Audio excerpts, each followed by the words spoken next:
Today, we're diving into a radical new take on a radical Quranic chapter. It changes everything. So one prominent scholar says its real message has been, well, buried alive, completely lost over time. See, it's been turned into something it was never meant to be, a kind of mystical charm. People treat it like a fear amulet for the grave, or maybe a lottery ticket for this life. But what if the real message isn't about the afterlife at all, but about this life, right now? So what's the buried concept? Well, it all comes down to one single crucial word, milk. Now today, mulk usually just means property, like your house or your land. But in the Quran, mulk meant something totally different. Think power, authority, even the state itself. And that one little shift in meaning, it changes, well, pretty much everything. So when it says sovereignty belongs to God, it isn't talking about private wealth at all. It's saying power doesn't belong to a ruler or some elite class. It's a public trust. Okay, so if power is a public trust, a mulk, what's the foundation holding it all up?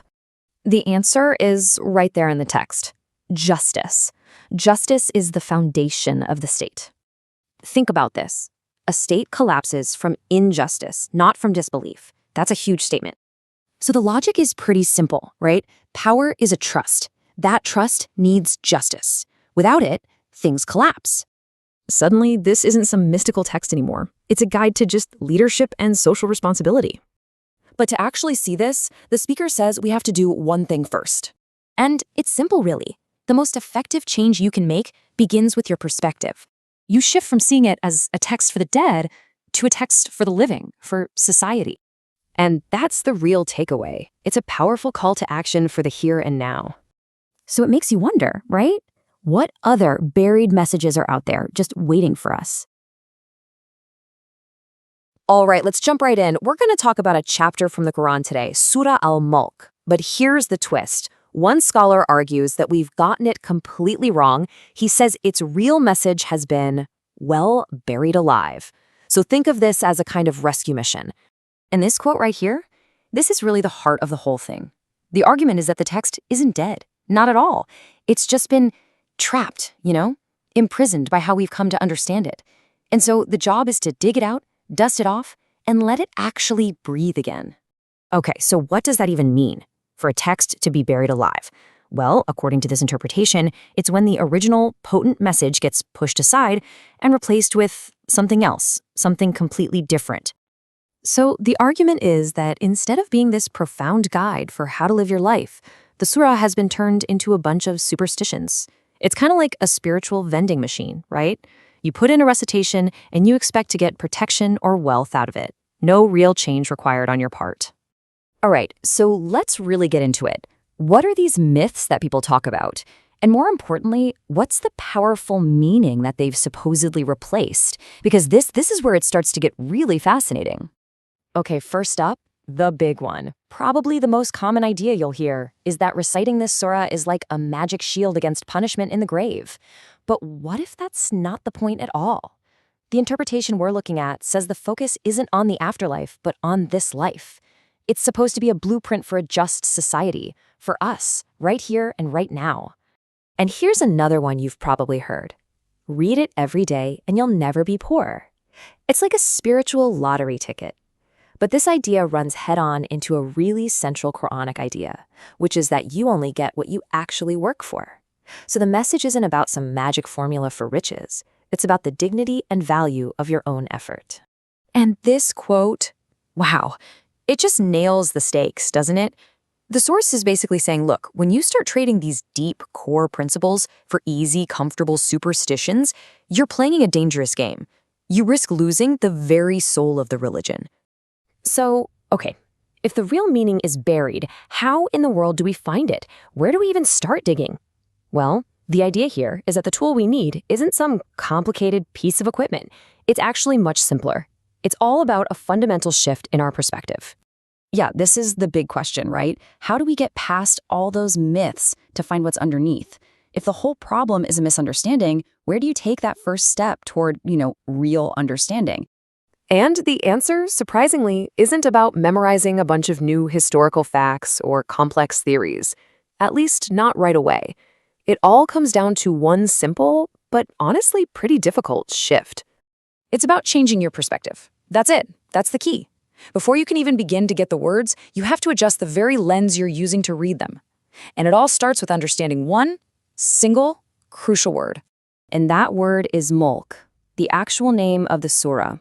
According to this view, if you can unlock the true meaning of this one word, the entire chapter, everything transforms. Now, for most of us, when we hear the word mulk, we think of property. My house, my car, my land, my money. It's personal, it's private, it's the stuff you own. But, and this is a huge but, the argument is that in the Quran's language, mulk means something way bigger. We're talking sovereignty, power, governance, the state itself. It's not something you own, it's a public trust that you are responsible for managing. And this old saying proves the point perfectly. For centuries, when people said this, the word milk was understood as the state. I mean, think about it. Justice isn't the foundation of your private backyard, right? It's the foundation of a just and stable society. This whole idea is built on a really cool principle. Whenever the Quran attaches something to God, like saying the house of God or the land of God, it's not making it some exclusive divine thing. It's doing the opposite. It's basically declaring it public property for everyone. So when it says sovereignty belongs to God, the translation is, power is a public trust. It belongs to all of us. So you see the shift? It's huge. The surah isn't about protecting my private property after I die. It's about how we, together, manage our shared power and responsibility in society right now. It goes from being all about me and my stuff to us and our duties.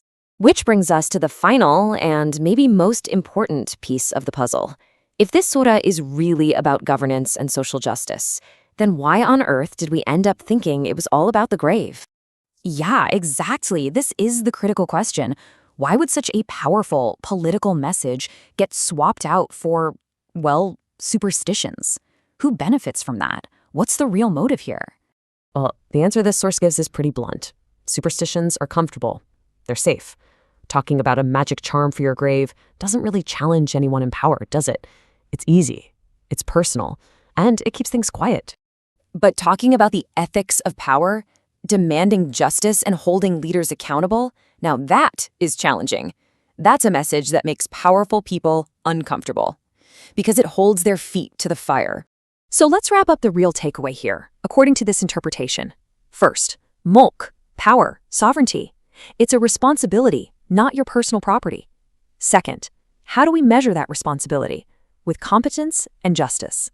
And third, and maybe most importantly, this message is for the living room and the parliament, not just the graveyard.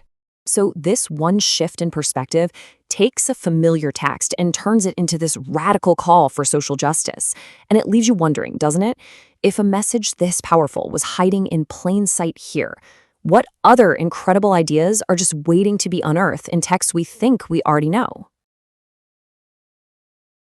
Okay, so before we really get into it, I want you to just picture a scene for a second. All right, I'm picturing it. It's a graveyard. Okay. It's misty, maybe a little cold, typical somber weather. Right, setting the mood. Yeah. And there's a group of people standing around a fresh grave. They're somber, heads bowed down. Like a typical funeral. Exactly. And there's a man there reciting from an ancient book. Right. He's chanting these really melodic, rhythmic Arabic verses. And it sounds beautiful. It sounds final. And honestly, it sounds, well, dead. Yeah, that is definitely the classic image. I mean, that's the setting most people associate with the text we are doing a deep dive into today. Right.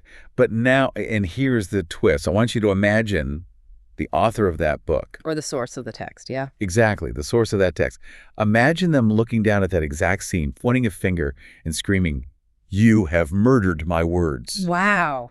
That is a very visceral way to start. I know, right? But it perfectly captures the absolute energy of the lecture we're looking at today. It really sent a chill down my spine when I was reading through the notes. So for you listening, today we are doing a deep dive into a really fascinating lecture regarding Surah Al-Mulk. Which is chapter 67 of the Quran. Right. And for literally millions of people, this is known as the funeral chapter. The go-to graveyard text? Exactly. This is what you read to protect the dead. But the speaker in our source material is coming in with an absolute sledgehammer. Oh, he really is. He's claiming that this text has essentially been buried alongside the bodies. Yeah, he says it's been turned into a fear amulet. Yep. Or like a lottery ticket. A lottery ticket, exactly. And totally stripped of its actual power. It's a completely radical reinterpretation. Because usually, when we analyze these traditional religious commentaries, we expect a very gentle approach. Soft-spoken, very academic. Right. Like, here is what the scholar said 1,000 years ago, and so on. But this source is entirely different. It's an excavation. An excavation? Yeah, the speaker is actively trying to exhume the text. Exhume. That's the exact word he uses. It's like he's a forensic anthropologist digging up a cold case. Exactly. He argues that by assigning this text to the dead, by literally making it the soundtrack of the graveyard, we have stolen it from the living. We took it away from the people who actually need it. Right. He argues that if the chapter itself could speak, it would commit suicide because of how badly it's been misunderstood. The text would commit suicide. I mean, that is a really heavy metaphor. It's intense. It is. But as I was getting deeper into the source material, I realized this isn't just about theology, is it? No, not at all. It's not just a guide on how to pray or what to say. This is a critique of, well, kind of everything. Everything. It's a critique of cultural stagnation. Right. It's about laziness. It's about political corruption. He even gets into environmental destruction later on. Absolutely. It is a full-blown manifesto for consciousness. The speaker is basically drawing a huge battle line between routine... Mindless repetition. Exactly. Routine versus consciousness, which he defines as active, painful, but totally necessary engagement with reality. And to set the stage for why this consciousness is literally a matter of life and death, he starts with a story that, I'll be honest, I totally did not expect. Yeah, this part caught me off guard, too. He brings up Quranic Arkun. Right. And for anyone listening who doesn't know who that is, and I've seen the clips on YouTube, there's amazing. Quranic Arkun is basically the ultimate Turkish action hero. Oh, yeah, he's a legend. He's the guy jumping off castle walls, fighting 40 guys at once, saving the princess. He's kind of like if you mix the Turkish Clint Eastwood with Jackie Chan. That is exactly the image everyone has of him, the invincible macho hero. Right. But the speaker deliberately uses his real name in the lecture. He calls him Ferettin Kerekli Batur. To strip away the Hollywood stuff. Exactly. He wants to take off the action star mask and remind everyone of who this man was before all the fame. Which was, and I had no idea about this, he was a medical doctor. A trained doctor, yeah. That blew my mind. And this isn't just some fun trivia fact he throws in.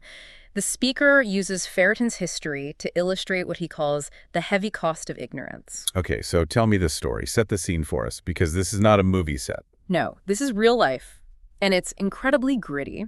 He recounts a specific incident from when Ferettin was a young doctor, freshly graduated. Okay. And he's working in a very remote village in Anatolia. Way out in the country. Right. And a woman in the village is in labor. Okay. But it's a really difficult birth. Something's going terribly wrong. Either the baby is stuck or the mother is hemorrhaging. The situation is highly critical. Life or death. Exactly. And the local village midwife just cannot handle it. It's beyond her skills. So they call the doctor. So Dr. Ferettin shows up. He's ready to do what he's trained to do, right? Save lives. He arrives. He has the skills. He has his medical bag. He's ready. But as he moves to enter the room to help this dying woman, he is stopped. Stopped by who? By the woman's husband and her father. Her own family. Yes. And they draw weapons on him. Wait, hold on. They pull guns on the doctor? Weapons. The source implies guns, knives, a very real threat of lethal violence if he takes another step. That is insane. Why? They stop him for one single reason. He is a man. He is what they call namarim. Namarim. Okay, we should probably unpack that term for the listener. Right. So in traditional Islamic jurisprudence, marem refers to family members you can be in close physical contact with. Like your immediate family. Right. But namarim is everyone else. Strangers, people you could theoretically marry. And in a very strict, highly conservative interpretation of this, a namarim man absolutely cannot see or touch a woman who isn't his wife or daughter. Even if she is literally bleeding to death. That is the tragedy here. The doctor tries to reason with them. He's saying, I am a doctor. This is a severe medical emergency. And they just don't care. They are completely blinded by this rigid, deeply ignorant interpretation of honor. They essentially tell him, it is better for her to die than for a strange man to touch her. Man, that is, I don't even have words for that. That is horrifying. It really is. So the doctor is forced to stand down with weapons pointed at him. He is held at bay outside the room while the woman is screaming inside. Oh, my God. And the result is exactly what you would expect in that scenario. Both the mother and the baby died that night. And the doctor just had to stand there and listen to it happen. He had to listen to the screams until they finally stopped. And the speaker in our source describes this event as the absolute breaking point. I can imagine. This specific trauma is what turned him away from medicine. He couldn't bear the weight of that kind of ignorance. He couldn't fight an enemy that literally wouldn't let him save people. Exactly. So he left medicine completely, and he became an actor. Wow. So he went from trying to be a real hero, saving lives, to playing a pretend hero on screen because the real world was just too broken for him. That is a very poignant way to put it. Yeah. Yes. And the speaker uses this horrific story to drive home a really brutal point. He says, ignorance is a burden on the soul. Yeah. But he gets even more specific than that. He says ignorance is primarily a burden on women. Women. Yes. He identifies women as the absolute primary victims of this specific kind of religious and cultural blindness. It's so interesting because he totally flips the traditional narrative there. Usually, the people who enforce these strict rules, like that husband and father, they think they are being incredibly pious. Right. They think they're protecting honor. But the speaker just calls it what it is. He calls it murder. Exactly. He says, you might think this is religion, but it's just ignorance dressed up as piety. He argues that ignorance isn't just a burden on people, it's a burden on religion itself. Because if you let that kind of ignorance rule, you don't get holiness. Right. You get dead bodies. Oh. And you get a doctor with a broken heart. Precisely. But he doesn't stop there with the tragedies. He actually pivots from this very personal modern story in an Anatolian village to a massive historical tragedy. Right, the story about the weeping teacher. Yes, the weeping teacher. This is a very powerful, almost cinematic image he paints. So what happens? He describes Mudaris. Which is like a head professor at a madrasa, right, an Islamic university. Exactly. And this professor is weeping uncontrollably, just sobbing. The source says he's crying so hard his beard is completely soaked. Okay. And one of his young students is watching him, just totally confused by this breakdown. Because the student probably thinks, oh, the teacher's having a deep spiritual moment, or maybe he's crying, repenting for his sin, something like that. Right, that's the assumption. So the student asks, teacher, why are you crying? Are you crying for the terrible state of the Muslims? And the teacher's response is amazing. The teacher looks up and says, if I were crying for the state of the Muslims, all the oceans in the world wouldn't be enough tears. Ouch.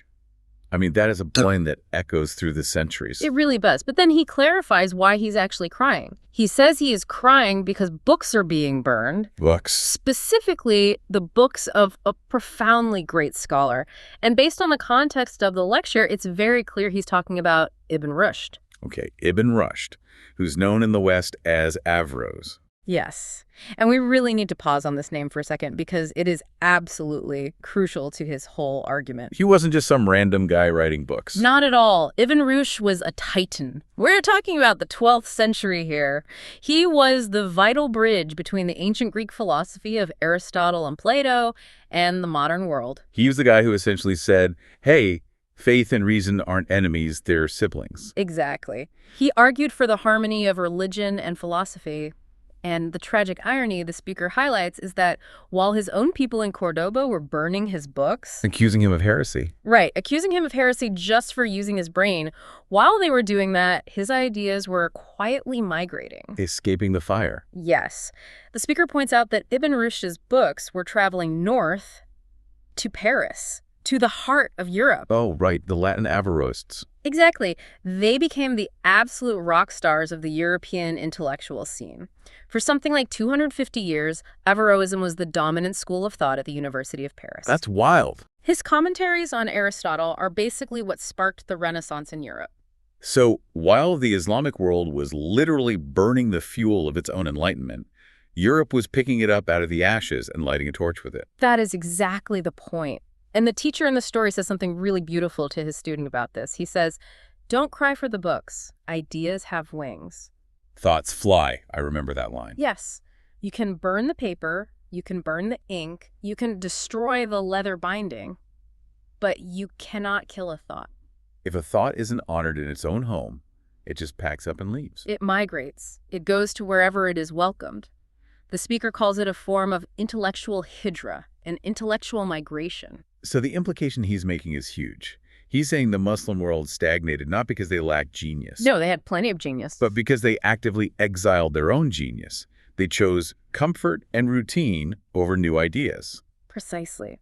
And that brings us perfectly to the core conflict of this entire deep dive, the massive battle between routine and consciousness. Right. The danger of what he calls writ. Yes, writ. I just love how he chops that word down. Instead of ritual, just writ. It sounds so mechanical, like a machine gun. Writ, writ, writ. It's a very deliberate linguistic distinction he's making. He argues that when worship, which in Arabic is ibadah, when it loses its actual soul and meaning, it devolves into writ. Just going through the motions. Exactly. And he states it incredibly bluntly. He says, writ is not religion. Writ is dogma.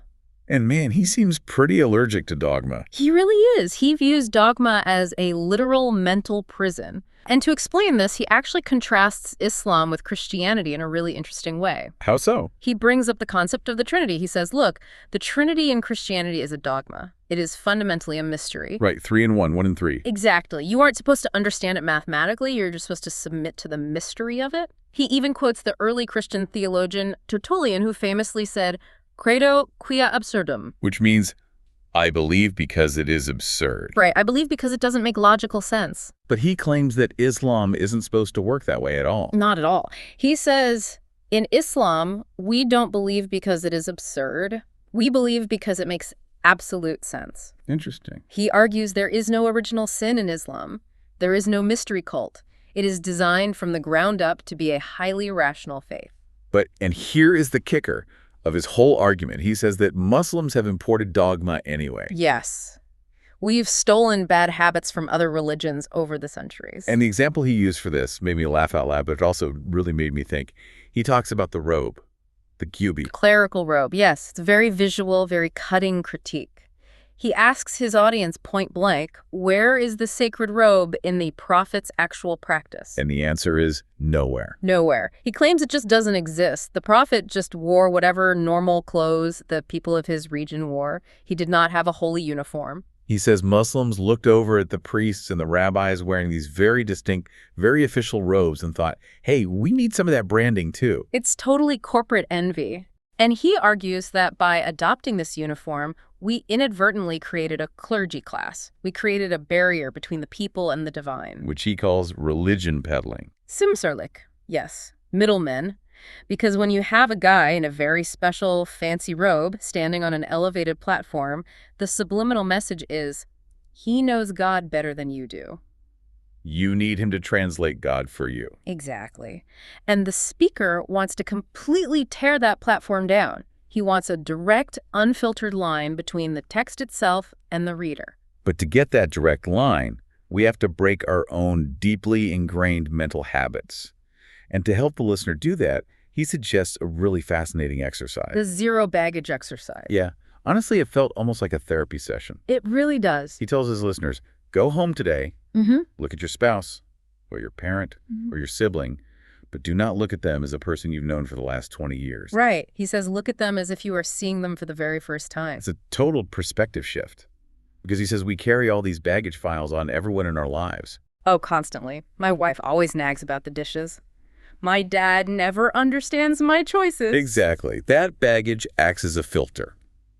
And it completely blinds you to the actual reality of the human being standing right in front of you at this exact moment. He says if you can just drop that baggage, you can literally change reality. Yeah. He says, if you look at your wife with totally fresh eyes, with zero memory of your past arguments, you might actually see the truth of who she is today. You might fall in love with her all over again, or you might finally see the pain she's been carrying. And the application to what we're talking about today is super clear. He wants us to look at Surah Al-Mulk with zero baggage. Total blank slate. Forget the graveyard. Forget the funeral rites. Forget the idea that it's a magic spell. Forget what your grandmother told you about it when you were a kid. Exactly. Open chapter 67 as if it literally just dropped from the sky this morning. What does it actually say? Right. So let's do exactly that. Let's strip away all the baggage. But to do that, we first have to clear away a massive amount of debris. Centuries of debris. And the speaker spends a really good chunk of time actively debunking what the surah is Absolutely not. He goes after the two biggest myths in the entire tradition. The tomb amulet and the lottery ticket. Let's start with the tomb amulet. This is the incredibly widely held belief that reciting this specific chapter protects you from grave torture. And this is where the speaker drops a massive theological bombshell. Oh, yeah. He doesn't just say, hey guys, reading this chapter won't help you in the grave. He challenges the very existence of the grave life itself. Wait, hold on. I need to stop you there because I grew up hearing endless stories about this. Yeah. The whole idea is you die, they put you in the grave, and then these two angels come to question you. Munkar and Nakir. Right. And if you answer their questions wrong, giant snakes come out, the walls of the grave physically squeeze you until your ribs break. I mean, it's terrifying stuff. And he's saying that is all completely fake. He calls Kabir Hayata grave life an absolute fiction. He literally says, show me the verse in the Quran that says this. And there isn't one. He argues there is no such verse. He points out that people have written these massive 800-page volumes detailing the exact architecture of the grave, the specific types of torture, the names of the snake. Like a Dungeons and Dragons manual for the afterlife. Basically. And he just asks a very simple, very rational question. How do you know? Did you go down there and come back? Is there a CNN reporter broadcasting from inside the grave? Wow. That is so blunt.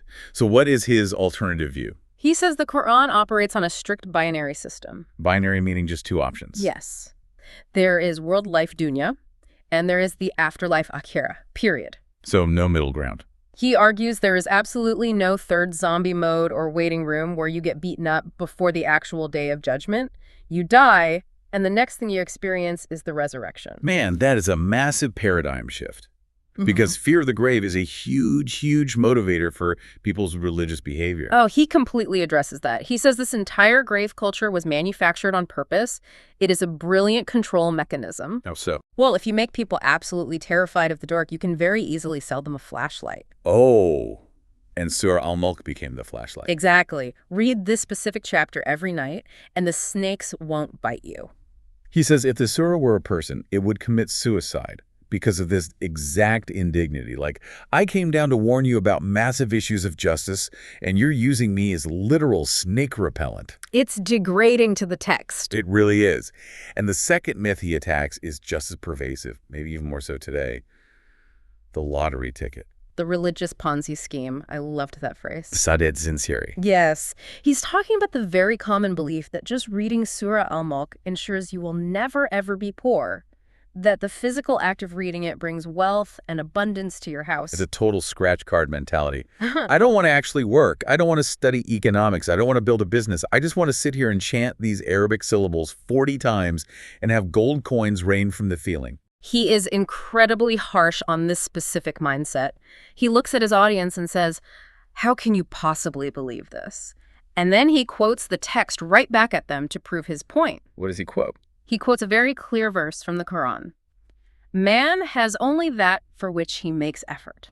Wait, that is actually in the book. That is explicitly in the book. So the idea of thinking God is a cosmic slot machine where you just put in a little prayer token and pull the lever for cash. He hates that. He says that is a deep insult to God. He calls it vicdansuzluk, unscrupulousness. You are essentially trying to scam the divine system. You're trying to bypass the basic laws of cause and effect? Exactly. And you're turning the almighty creator of the universe into a cheap dispenser of favors for lazy people. Right. He says it completely, totally undermines the actual concept of mulk. Okay, perfect transition. So we've cleared all the debris. We know what it's not. It is not a grave shield against snakes. It is not a get-rich-quick scheme. Yeah. So what actually is mulk? Because the chapter is literally named Al-Mulk. And normally that translates to dominion or kingdom, right? Yes, that's the standard translation. But the speaker wants to seriously modernize that definition. He says mulk in this specific context refers to power, authority, administration, and essentially the state. The state. Wow. So this is fundamentally a political chapter. It is deeply fundamentally political. To explain it, he actually cites this famous maxim that is written in pretty much every Turkish courthouse. Adalet mulkun temelidir. Meaning, justice is the foundation of the mulk. Right, which is usually translated in modern times as justice is the foundation of the state. But here is where he does some incredible theological gymnastics. I'm ready. He connects that secular courthouse phrase to the core Quranic phrase of the chapter. Mulk belongs to Allah.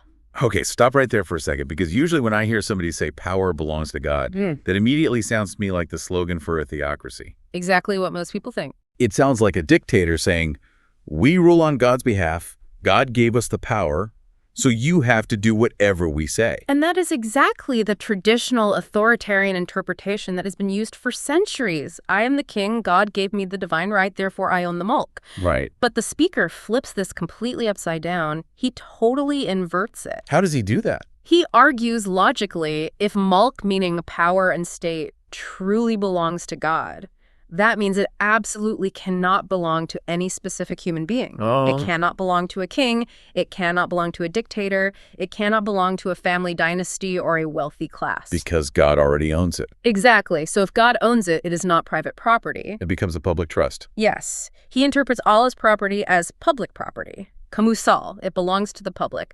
And he uses the Kaaba in Mecca as the ultimate physical example to explain this concept. The big black cube. Right. We call it Bitullah, God's house. Right.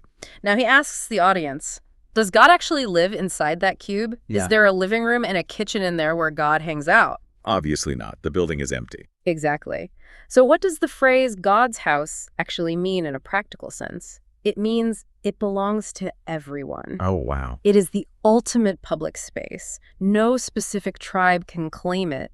No modern nation can put a flag on it and say, this is mine, keep out. Because it's God's. Right. In legal terms, it is res nullius. It is the property of no one, and therefore it is the property of all humanity. That is a massive, radical shift in thinking. It is. So when the Quran says Mulk is God's, it's not establishing a theocracy. It's actually a declaration of independence from tyranny. Exactly. It's an anti-authoritarian manifesto. It is saying, listen, Mr. Dictator, you do not own this state. The state is a public trust, and you are just a temporary manager. And if you're a bad manager, you can be fired. Precisely. Power is borrowed, not owned.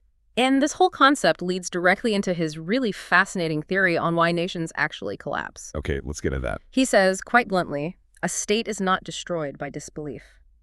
Kufr. See, that is really surprising to hear. No. Because I would fully expect a religious lecturer to stand up and say, if you don't believe in God, your country will fall into ruin. But he explicitly says the opposite. He says, no, you can have a state totally full of atheists, and it can thrive, and it can be perfectly stable and prosperous. Really? He says that? Yes, but he adds the crucial caveat. A state is destroyed by oppression and injustice. Zulm. So the key variable for a successful society isn't faith.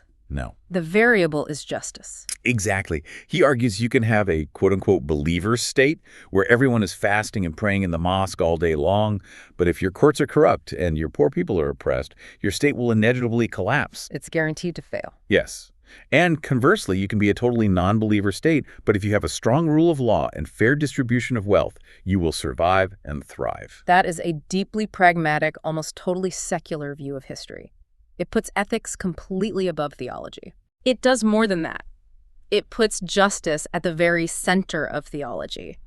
He is essentially implying that without actual justice, the so-called religion part is just meaningless rot. Empty ritual. Read to Right, guy.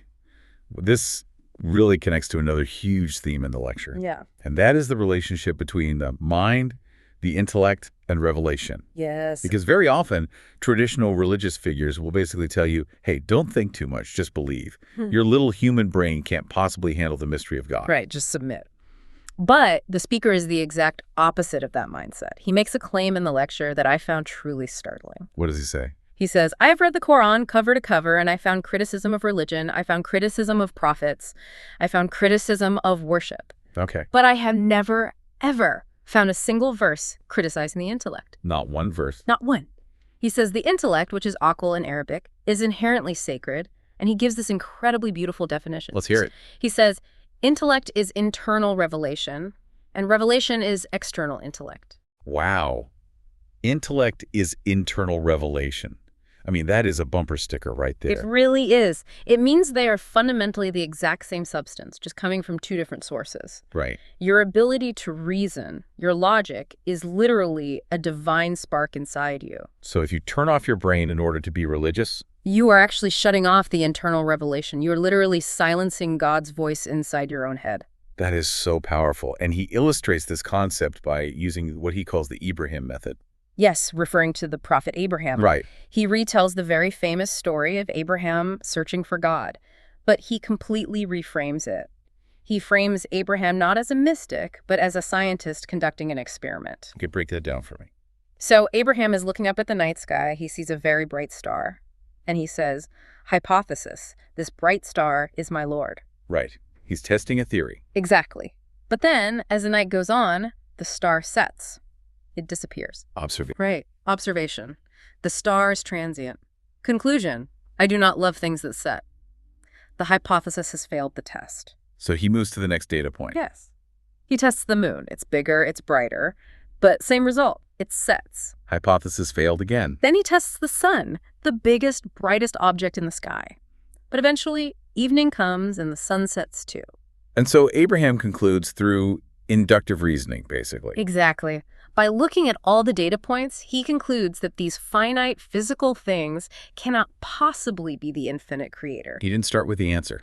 That's the key. He started with the data and let it lead him. Precisely. Compare that to deductive reasoning, or what the speaker heavily criticizes as dogmatic reasoning. Where you start with the bias. Right, where you start by saying, my tribe is right, my religion is the only truth, and then you just cherry-pick evidence to support your bias. The speaker says that isn't actually thinking. No, he says that's just ego. The Quran actually demands that you think exactly like a scientist. And speaking of science, he actually drops some heavy physics into the lecture.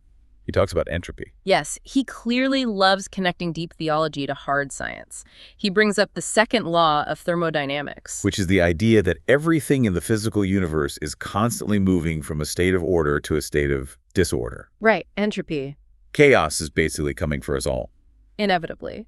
He points out that the text asks a specific question. Do you see any flaw in the creation?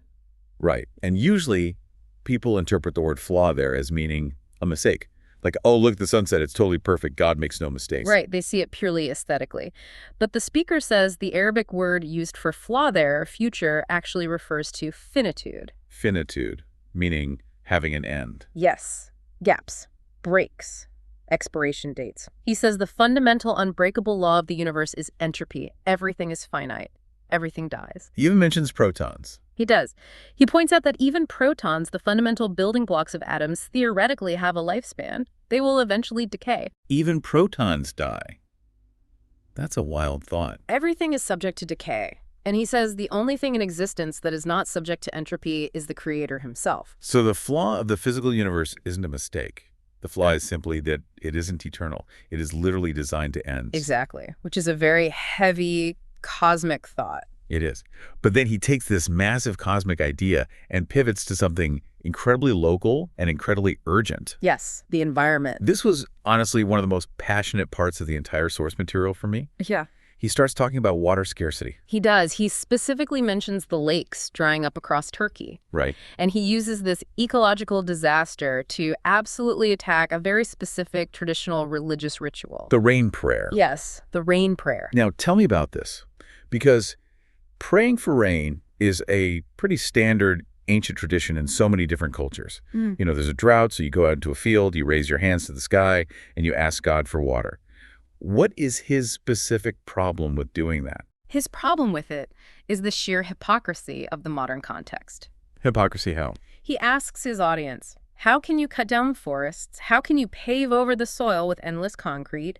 How can you dynamite the mountains, which act as the Earth's natural water depots? We totally broke the natural water cycle. Exactly. Yeah. We destroyed the physical mechanism that God created to provide water.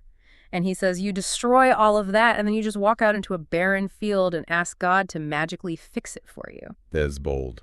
He argues that doing that is actually a profound insult to divine intelligence. He has this one specific line that just stuck in my head.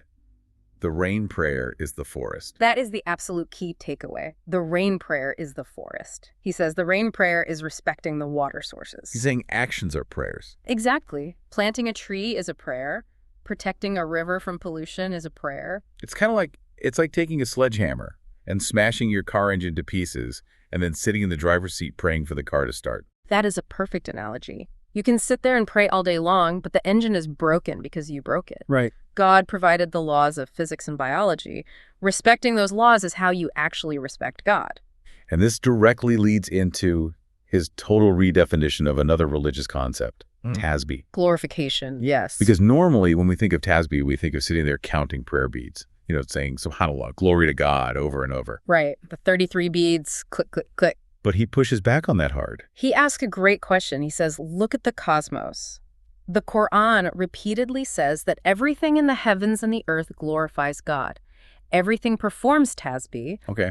But do galaxies hold prayer beads? I mean, does a supernova have a thumb to count beads with? No. Exactly. Does an atom say subhanallah? No. So how do they actually worship? By doing their job. Yes. By completely fulfilling the purpose of their creation. A star glorifies God by burning hydrogen and creating light. That specific physical process is its tasbih. An electron glorifies God by spinning around a nucleus. Exactly. So if you take that cosmic logic and apply it to human beings. A human glorifies God by fulfilling their human potential. Right. By being just. By being creative. By acting as a responsible steward of the earth. And here's where he implies something really, truly controversial.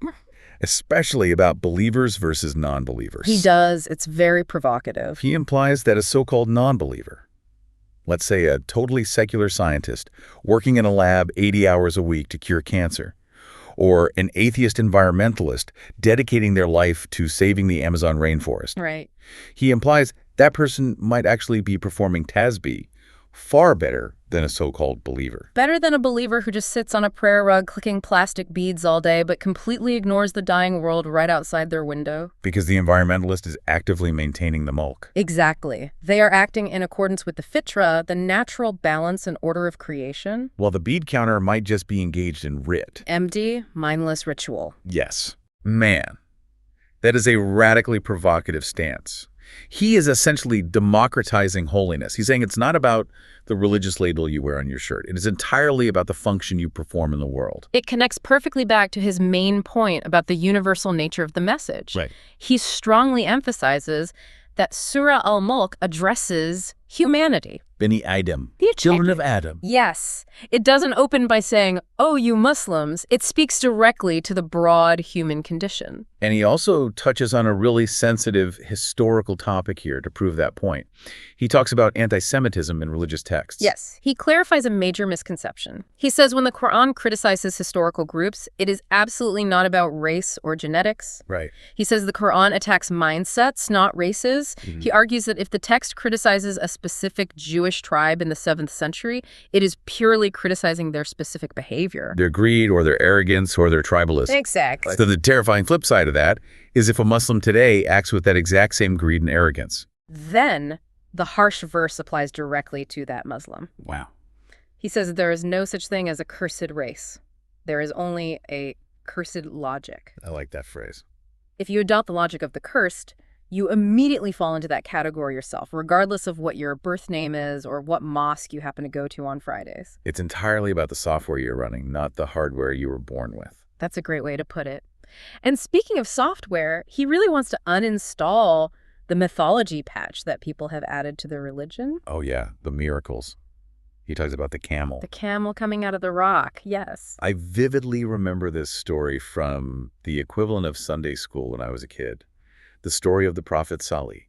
He points his finger at a solid mountain rock. The rock magically splits open, and this giant pregnant she-camel literally walks out of the stone. That is the standard traditional commentary that everyone learns. It's a spectacular cinematic image. It is. But the speaker looks at this deeply held tradition and just says, this is fiction. This is a fairy tale. He says, nature itself is the miracle. Yes. He says, why on earth do you need a camel to walk out of a solid rock to be amazed? A lion is a miracle. A tiny seed growing into an oak tree is a miracle. But what about the text? Doesn't the text mention a camel? It mentions Nagatula, God's camel, but he argues that just refers to a normal biological camel that was dedicated to the public as a symbol. Ah, a public trust. Back to the Mulk concept. Exactly. It wasn't a magic trick. He says that by inventing these Harry Potter-style magic tricks to explain the text, we actually distract people from the real, tangible miracle. Which is just biology. physics, the universe. He literally says, cut open a tomato, look at the seeds inside, look at the incredibly complex design. That is the actual sign of God. You don't need rocks giving birth to livestock to be impressed by the creator. Exactly. In fact, he argues that relying on those fairy tales actively weakens a person's faith. Because when a kid grows up, learns basic science, and realizes that igneous rocks do not give birth to mammals, they might just throw out the entire religion along with the fairy tale. They throw the baby out with the bathwater. Exactly. It really seems like his entire mission in this lecture is to aggressively strip away the fantasy to finally reveal the reality. That is his exact project. Because the fantasy is all this comfortable stuff. It's the grave amulet, it's the magic camel, it's doing a rain prayer instead of planting a forest. Right. But the reality is much harder. The reality is fighting for justice, understanding science, taking care of the environment, and taking on personal responsibility. Responsibility is the absolute key word for him. The mulk, the power, the state, your life is a strict test of responsibility. He quotes a verse about that, doesn't he? He does. He quotes, "He created death and life to test which of you is best indeed." Notice it says best indeed, not best in chanting. Exactly, not best in memorizing archaic texts. Best indeed, Asanamel in Arabic, who actually does the best work in reality. Who builds the best, most equitable society? Who treats their neighbor the best? That is the ultimate test. Man. As we start to wrap this deep dive up, the speaker has a final charge for his listeners. And it's a phrase that really stuck with me long after I finished reading the notes. I know exactly which line you mean. He says, "Don't leave this book to the Muslims." Don't leave the Quran to the Muslims. It sounds so paradoxical, doesn't it? It does, especially coming from an Islamic scholar.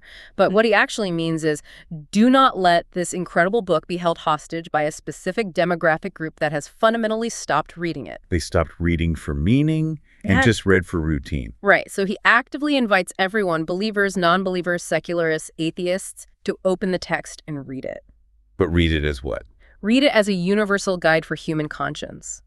Read it as a profound lesson in administrative ethics, as a stark warning against the absolute arrogance of power. He truly believes that if you just strip away the centuries of superstition, you will find a totally universal manifesto for social justice. He does. It really is a massive call to exhume the text. Bring it back from the graveyard. Yes, stop using it to comfort dead people and start using it to radically awaken the living.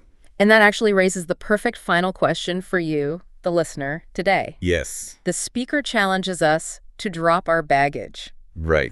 Just like the exercise with looking at your spouse with fresh eyes. Exactly. So the provocative thought to leave you with is this. If you truly looked at your own beliefs, your own daily routines, your own life with absolutely zero baggage, what would you actually see? Are you just performing writ? Mindless, comfortable routine? Yeah. Or are you engaged in conscious, meaningful action? Are you sitting around waiting for a magic camel to walk out of a rock, or are you outside planting the forest? That is the question. It really is. Well, this has been an incredibly fascinating deep dive into a wildly radical reinterpretation of an ancient text. It definitely makes you think twice about what it actually means to be quote-unquote religious versus being conscious. Indeed. It's a powerful reminder that the human mind is not the enemy of faith. It is actually the engine of it. Well said. Thank you for walking us through all of this material today. It was a pleasure. And to you listening, thanks for taking the plunge with us. Until next time, keep those eyes open. And keep thinking. See you next time on The Deep Dive. Welcome back to The Critique. Today, we are reviewing a transcript of a lecture on Surah Al-Mulk that reinterprets it from a traditional prayer for protection into a manifesto for social justice, environmental responsibility, and the use of reason. The lecture's impact is occasionally diluted by rapid tangential shifts that obscure the central theological analysis of the surah. Yeah, that is exactly what I noticed right off the bat.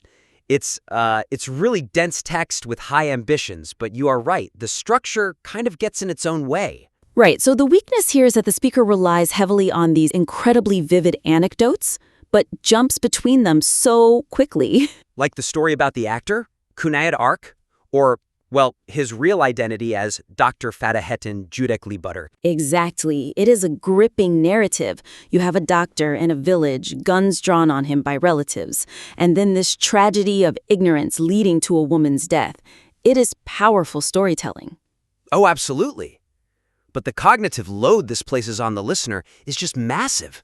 Because the connection to the actual verses is severely delayed.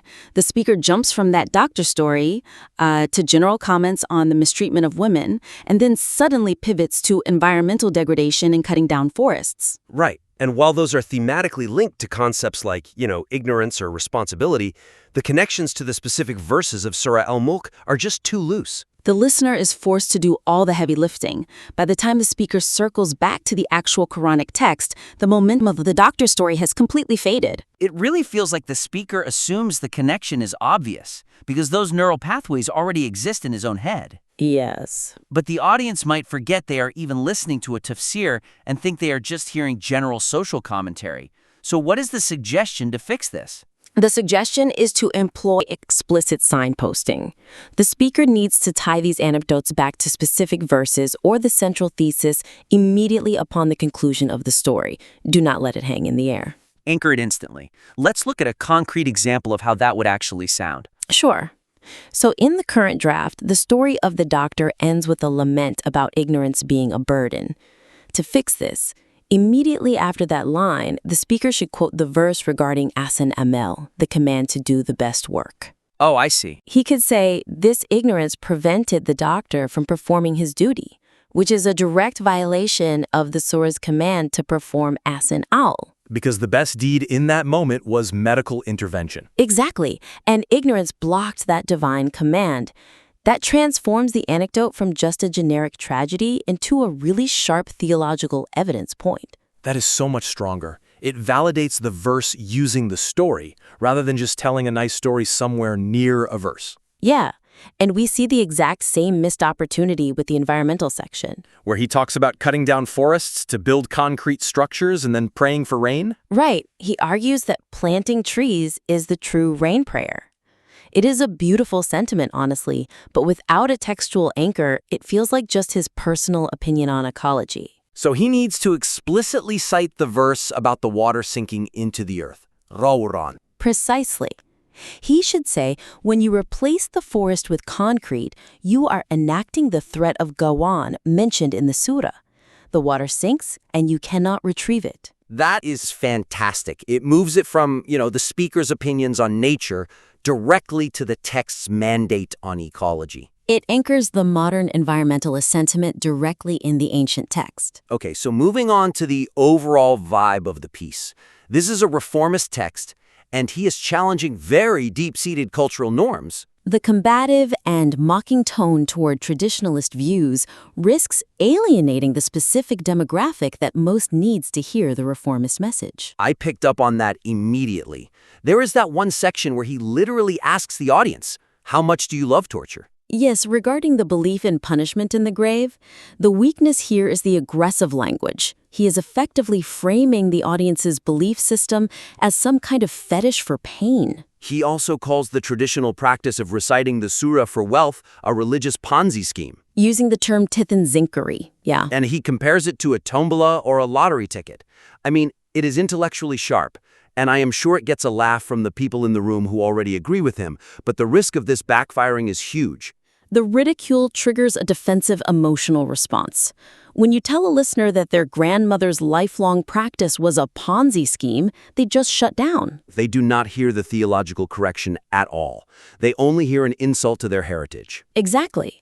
It creates an us versus them dynamic that entirely prevents persuasion. So how do we fix this rhetorical approach without watering down the truth of his message? Because the core message is valid. The suggestion is to adopt a bridge-building rhetorical strategy. You have to acknowledge the emotional comfort of tradition before dismantling its factual basis. Validate the need before you critique the method. Give me a concrete example of how to rephrase that Ponzi scheme comment. Because I have to admit, religious Ponzi scheme is a very catchy phrase. It is catchy, but it burns bridges. Instead of labeling the recitation for wealth as a scam, frame it as a misplaced desire for security. Okay, I like that phrasing. He could say, we all want to feel secure in our provision, and that is natural. but we have turned this surah into a shortcut for wealth, which actually robs us of the dignity of asina anam, the dignity of labor and merit that the surah promises. That is so much more inviting. It validates the human need for security while seamlessly redirecting the solution to the surah's actual call for effort. It treats the listener like a seeker, not a dupe. And what about the grave torture mockery? Yeah, asking if they are purely interested in torture is a heavy accusation. So, instead of mocking them, frame the argument as a rediscovery of hope. How would that sound? He could say, tradition focused on the grave to instill discipline, and perhaps that was needed in the past. But Surah Al-Mulk actually focuses on the two lives, the world and the hereafter, to inspire action. Let's look at why the Umayyads might have preferred a fearful population over an empowered one. Oh, wow. That is a brilliant pivot. It shifts the blame. Listener into a victim of history rather than a perpetrator of ignorance. If I feel like I was tricked by the Umayyads centuries ago, I am on the speaker's side. But if I feel like I am being called an idiot right now, I am his enemy. Exactly. Okay, let's transition to the political section.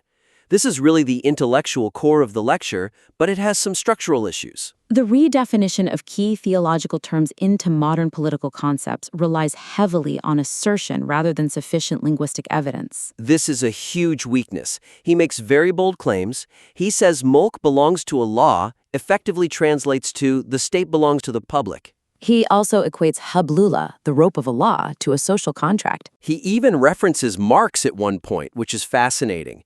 But he asserts these definitions as hard facts without showing the work. He just says mulk means administration, it means the state. And to a skeptical listener, this just looks like projecting modern democratic ideology onto a 7th century text. Right, rather than extracting meaning from it. He skips the logical steps required to prove that Allah's ownership necessitates public ownership. He is jumping from A to Z. The suggestion here is to bolster that theological political link with specific etymological or historical evidence. Build a logical bridge that explains exactly how we get from divine dominion to public ownership. Let's build that bridge right now. What is a concrete example of that logic? He needs to articulate the logic of trust, or amana. He should argue step by step, if mulk belongs to Allah, that means no human, no king or president can claim personal ownership of the state. Okay, that follows. Therefore, in the human realm, power is a trust. And if it is a trust, it must be managed for the benefit of the beneficiaries, which are the people. Right. Therefore, divine ownership functionally translates to public stewardship. That is a rock-solid deductive argument. It respects the listener's intelligence by showing the derivation, rather than just yelling a political slogan at them. And we need to do the same thing for the rope of Allah being a social contract. Social contract is a very modern, post-Enlightenment term. Yeah, Rousseau and Locke. Not exactly 7th century Arabia. Right. So to make this stick, he needs to provide a comparison to the pre-Islamic usage of the word rope.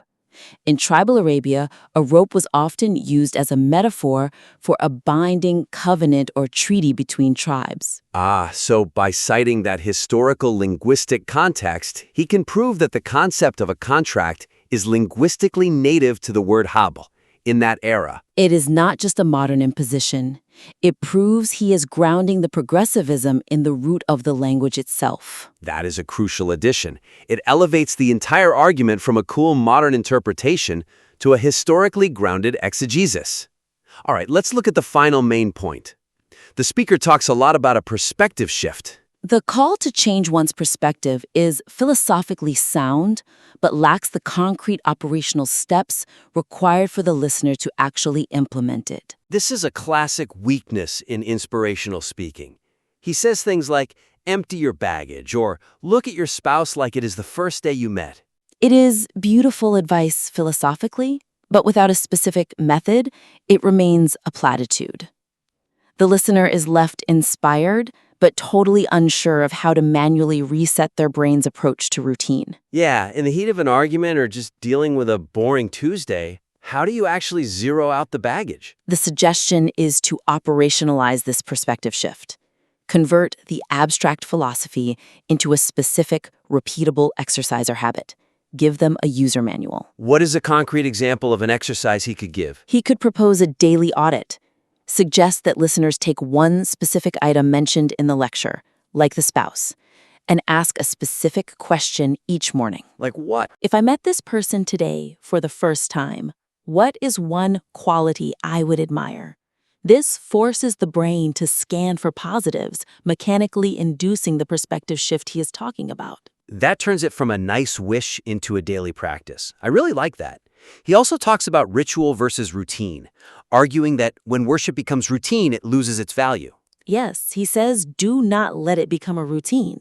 Again, much easier said than done. Right. So what is the concrete step there? He could suggest a specific disruption technique. For instance, he could say, next time you recite Surah Al-Mulk, do not read the whole thing on autopilot. Read the translation of just one verse you usually skip over, and write down one way it contradicts a current social norm you follow. That is incredibly actionable. It breaks the autopilot mode and forces active cognitive engagement. Which is exactly what he describes as true worship versus dead ritual. Give them homework that actually changes their experience of the text. You know, this lecture is so rich with ideas. The environmentalism, the politics, the sociology. It is really just these structural and rhetorical tweaks that are holding it back from being truly durable.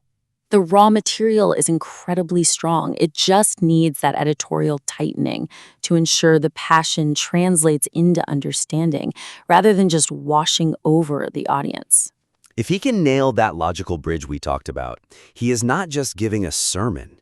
He is proposing a comprehensive political philosophy based on scripture. That is high-stakes stuff. And that is why the signposting from our first point is so critical. If you are arguing that the Quran is a manifesto for the public state, you cannot afford to have the listener distracted by a movie star anecdote. Every piece of the narrative has to serve the thesis efficiently. It is all about respecting the listener's cognitive load. You are guiding them through a very complex paradigm shift. You cannot let them get lost in the forest. Exactly. And regarding the tone, it is clear the speaker cares deeply about the community. His frustration comes from a place of real pain. He sees them suffering due to ignorance. Yeah. He mentions the doctor crying because he could not save the woman. That is real, palpable pain. It is. But if he wants to save the community, he has to speak a language they can accept. Mocking their traditions pushes them away. Showing them a better way to love God pulls them in. It is the difference between a slap in the face and a hand on the shoulder. That is a great way to put it. Let's recap the main points of the critique so the listener can take action. First, tighten the narrative structure. Use explicit signposting to link vivid anecdotes immediately back to specific verses like As and Amul and Quran. Second, moderate the rhetorical tone. Move from combative mockery to a bridge-building strategy that validates the audience's emotional safety before offering reform. Third, bolster the logical rigor of your political definitions. Build the logical chain from divine ownership to public stewardship, and use historical linguistic context to prove your terms. And finally, operationalize the philosophical concepts. Convert the abstract call for a perspective shift into concrete, repeatable daily exercises. Clear, actionable, and entirely focused on maximizing the impact of the material. We invite the listener to refine the material based on these points. We would love to see the next iteration of this text with these bridges built and the tone calibrated. Please submit your work back in, again, for more feedback. Looking forward to it.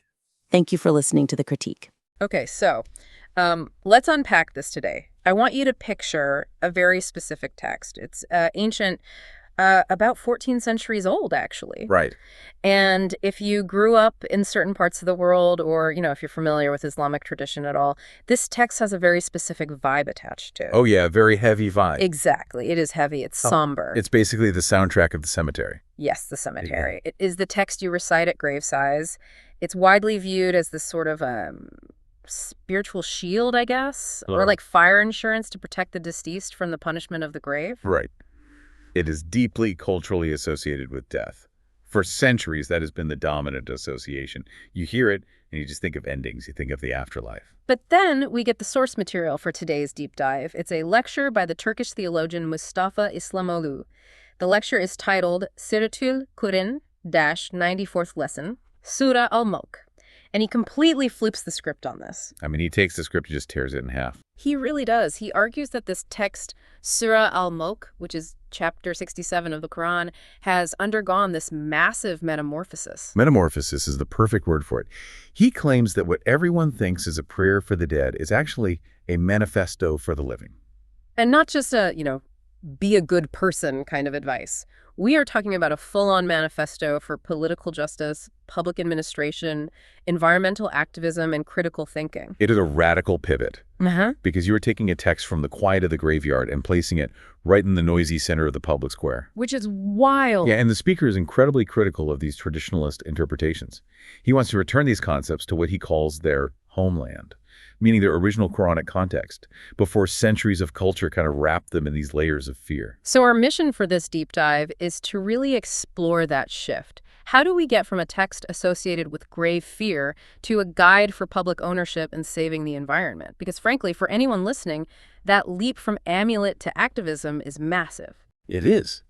But the source argues the connection is right there in the linguistics and the logic of the text itself. That is, if you are brave enough to strip away the cultural baggage. Well, to understand why he feels this stripping away is so necessary, we have to start with a story he shares early on in the lecture. And I have to say, this anecdote really hit me hard. It's intense. Yeah, it involves a very famous figure in Turkey, Cüneyt Arkın. Now I know him as an actor, an absolute legend of action cinema. Right, the Alain Delon of Turkey. If you watched Turkish movies in the 70s or 80s, Cüneyt Arkın was the guy swinging the sword, riding the horse, saving the day. Yeah. He's a massive pop culture icon. But the source points out something crucial. Cüneyt Arkın is a stage name. His real name was Fahrettin Kriekli Batur. And before he was a movie star, he was actually a medical doctor. A legitimate physician. And the speaker recounts this specific incident from when Dr. Fahrettin was practicing medicine in a rural village. And this story really sets the stakes for his entire argument. So he's a young doctor. He goes to a village to help with a difficult childbirth. The woman is in labor, things are going wrong, it is a literal life or death situation. So he, as the doctor, steps in to intervene to save her. And this is where it gets tragic, because the woman's husband and her father physically stop him. They pull a gun on him. They hold a doctor at gunpoint while he's trying to save a life. Yes. Why? Yeah. Because in their view, he is namarim. He is a strange male. According to their rigid interpretation of tradition, it is absolutely forbidden for him to see or touch the woman, even if she is dying. So they prioritized the dogma over the human life. Exactly. So they held him back, and what happened? Both the mother and the child died. Wow. Yeah, and the speaker uses this heartbreaking story to make a very sharp, very painful point.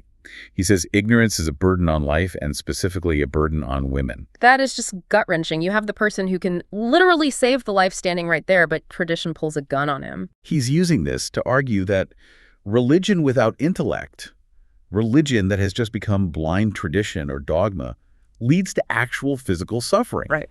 He says ignorance is a heavy load on religion itself. Right. If you let ignorance dictate faith, you end up with dead bodies instead of saved lives. That is the cost of not using your mind. And that is his launching pad for criticizing how people currently treat Surah Al-Mulk. He thinks we are doing the same thing. Maybe not with a literal gun, but with our minds.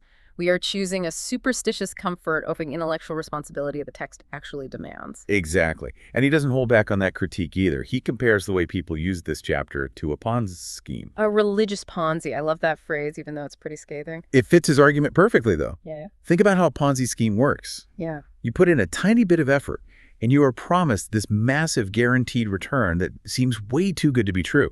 Like, read this 3 times and you'll never be poor. Or read this and you are completely immune to the grave. Precisely.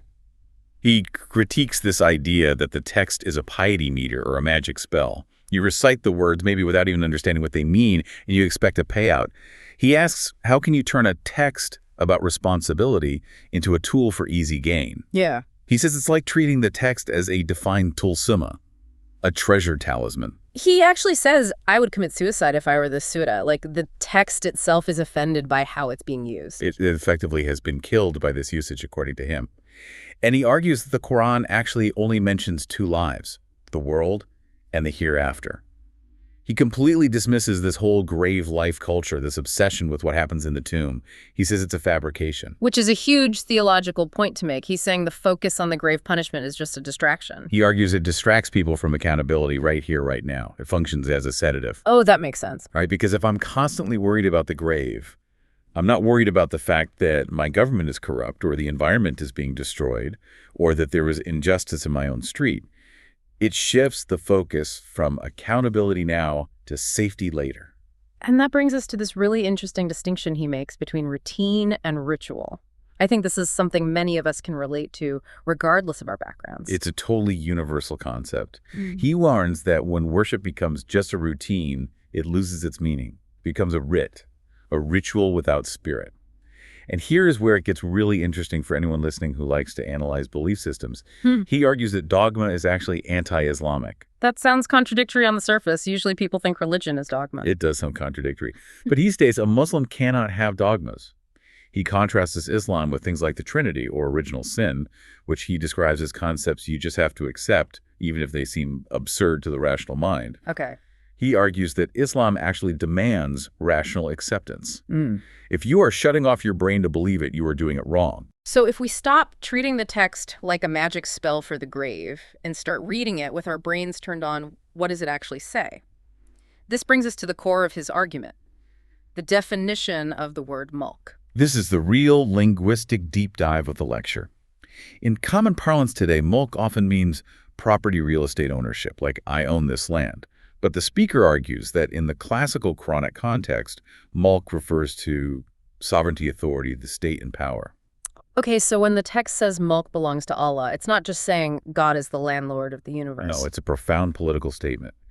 He interprets mulk belongs to Allah to mean that authority is actually public property. It is the public domain. Wait, walk me through that connection again. How does belongs to God equal public property? Think of it this way. If absolute power belongs to God, then it cannot belong to any specific human. It doesn't belong to a king, a sultan, a president, a dictator, or a privileged family. No one has a divine right to rule. Power is a trust and eminent held on behalf of the public, on behalf of humanity. That is a massive radical shift.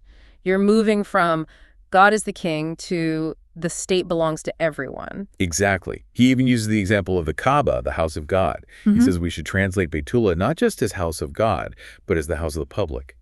It belongs to no specific tribe, no single nation, but to all of humanity.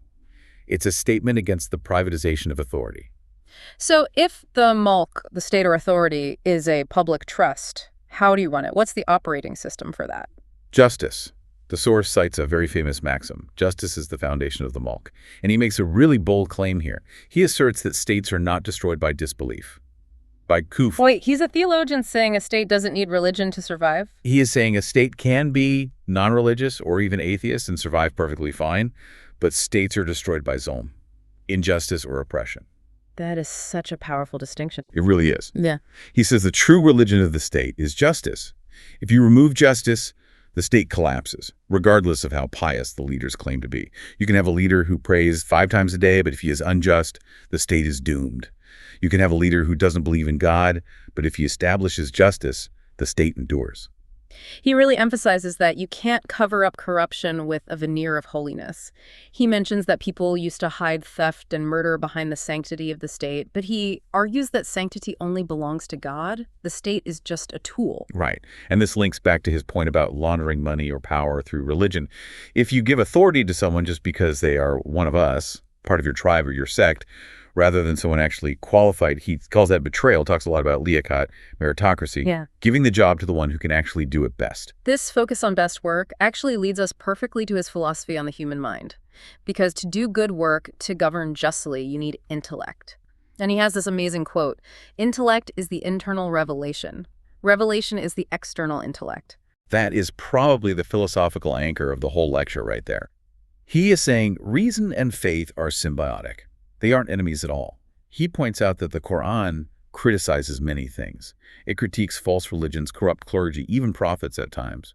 But it never, ever criticizes the use of intellect or reason. He also breaks down how we should think. He talks about inductive versus deductive reasoning using the story of Abraham. And I really like this part because it felt almost scientific. It really is the scientific method applied to theology. Yeah. He uses the story of Abraham searching for God. Abraham looks at the stars, he observes them, then he sees them set.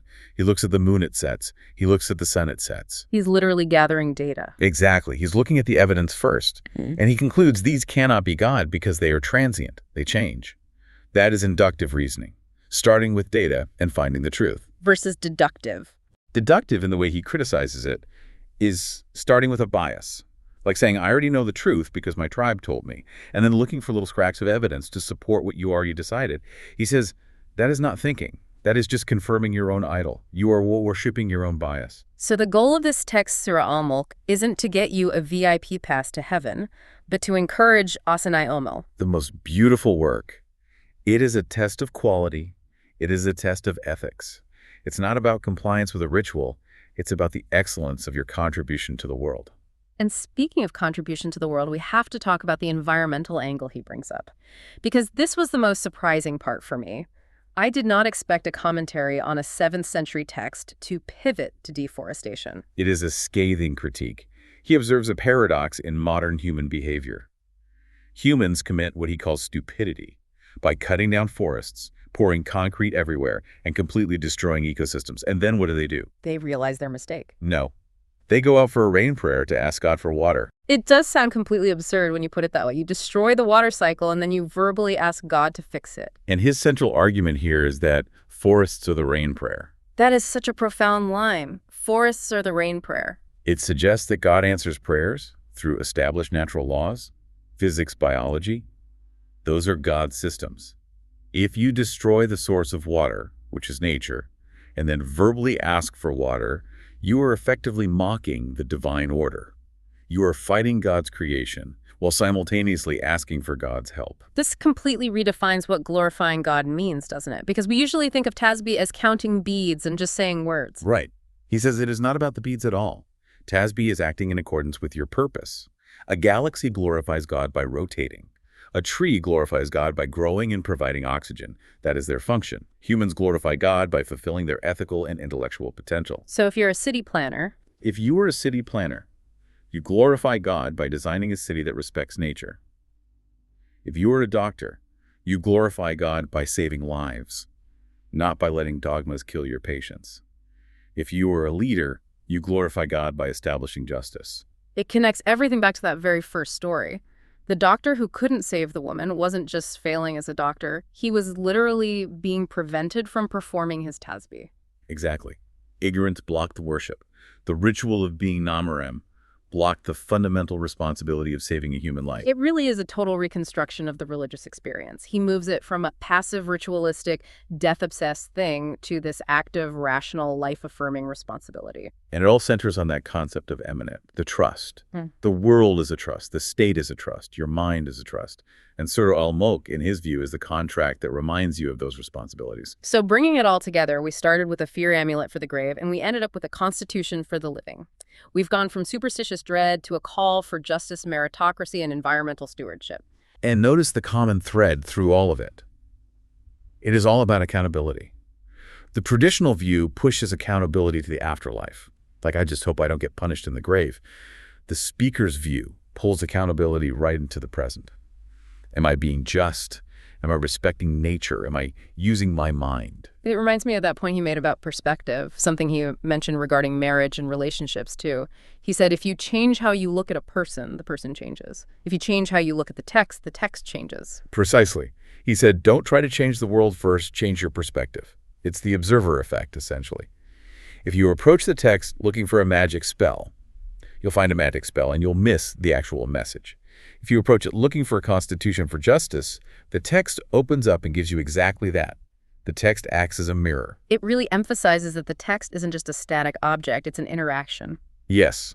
And he implies that if we stop seeing the text as a dead man's prayer and start seeing it as a living mandate, the text itself transforms. It stops being a sedative and starts being a stimulant. It wakes you up. And let's be honest, being awake is much harder than being asleep. It demands way more of you. Much more. It demands that you think, that you act, and that you take real responsibility. It removes the easy excuse of I'm just following orders or I'm just following tradition. So here's a thought to leave you with, and it comes from that discussion on authority. The source suggests that if authority mulk is given to one of us just because they are on our team rather than someone actually qualified, it is a literal betrayal of the divine trust. That is the ultimate test of asana ML, doing the best work. Can you actually choose the competent other over the incompetent brother? So the question for you listening is this. How many routines in your own life, whether they are political, environmental, or spiritual, are actually just rituals that you perform without understanding the underlying responsibility? Are you out there counting beads while the forest burns? That really is the question. Thanks for diving deep with us today. We'll see you next time. Welcome back to the Deep Dive. We're back with another stack of notes today, and I have to tell you right out of the gate, this session is a bit different from our usual stuff. Yeah, it really is. It's a fascinating one, though. It is. Usually when we dive into a source, we are looking at an article or maybe a new book, maybe a piece of recent scientific research. But today, we're actually looking at a lecture. Right, and not just any standard lecture. This is a pretty dense, pretty radical theological breakdown. Exactly. So the source material we are unpacking today is a lecture by Mustafa Islamulu. Specifically, this is his 94th session on a series called Siratul Quran. And the entire focus of this lecture is on one specific chapter of the Quran, which is Surah Al-Mulk. Which is a very well-known chapter, I should add. Right. Now, before anyone tunes out thinking, oh, I don't know the theology or, this is going to be completely over my head, let me stop you right there. Because what we found in these notes, well, it is definitely not what I expected at all. No, it's really not. I mean, if you are expecting a traditional sermon where someone just tells you to be good and pray more and, keep your head down, this isn't it. This is a complete deconstruction. It actually feels like a rescue mission. Oh, that's a good way to put it. Yeah, that is the vibe I got from start to finish. The speaker, Islamolu, he starts with this incredibly intense, almost shocking premise. He basically says that this specific chapter, Surah Al-Mulk, has been hijacked. Hijacked is the perfect word for it, really. He argues that the text has been completely obscured by the very people who claim to revere it. It is like the text is there physically, but the actual message has been gagged. And the image he uses to describe the situation, it stuck with me immediately. It is incredibly dark. Yeah. He says that if this chapter were a person, it would commit suicide. It is a jarring metaphor. I would kill myself if I were this surah. That is a heavy, heavy way to open a lecture. It is. He says it would kill itself because of how it is being treated by believers. He describes it as being completely ignored as a meaningful message, a message about the cosmos, about justice, about reason. And instead, it has been turned into a tool. Right, a tool for superstition. Exactly. Like it has been turned into a fear talisman or a lottery ticket. And that sets up the central conflict of this entire deep dive. On one side, you have the traditional popular use of Surah Al-Mulk. People read it over graves to prevent torture. They read it to gain wealth. It is almost treated like a magic spell, an incantation. A transaction, almost. Right. And then on the other side, you have Islamolu arguing that the text is actually a manifesto. A manifesto about what, specifically? Well, about justice, about statehood. Yeah. But environmental stewardship, actually, and about critical reason. He is arguing that we need to rescue this text from this grave torture mythology and restore it to the realm of social responsibility. It is a massive gap to bridge. We are talking about going from grave torture insurance to political accountability. And that is our mission today.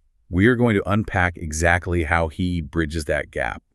We want to look at how he tries to rescue the text from being this dead ritual and turn it back into a living critique of how we run our societies. So let's dive right into the first section, because he starts with some heavy storytelling to set the stage for all of this.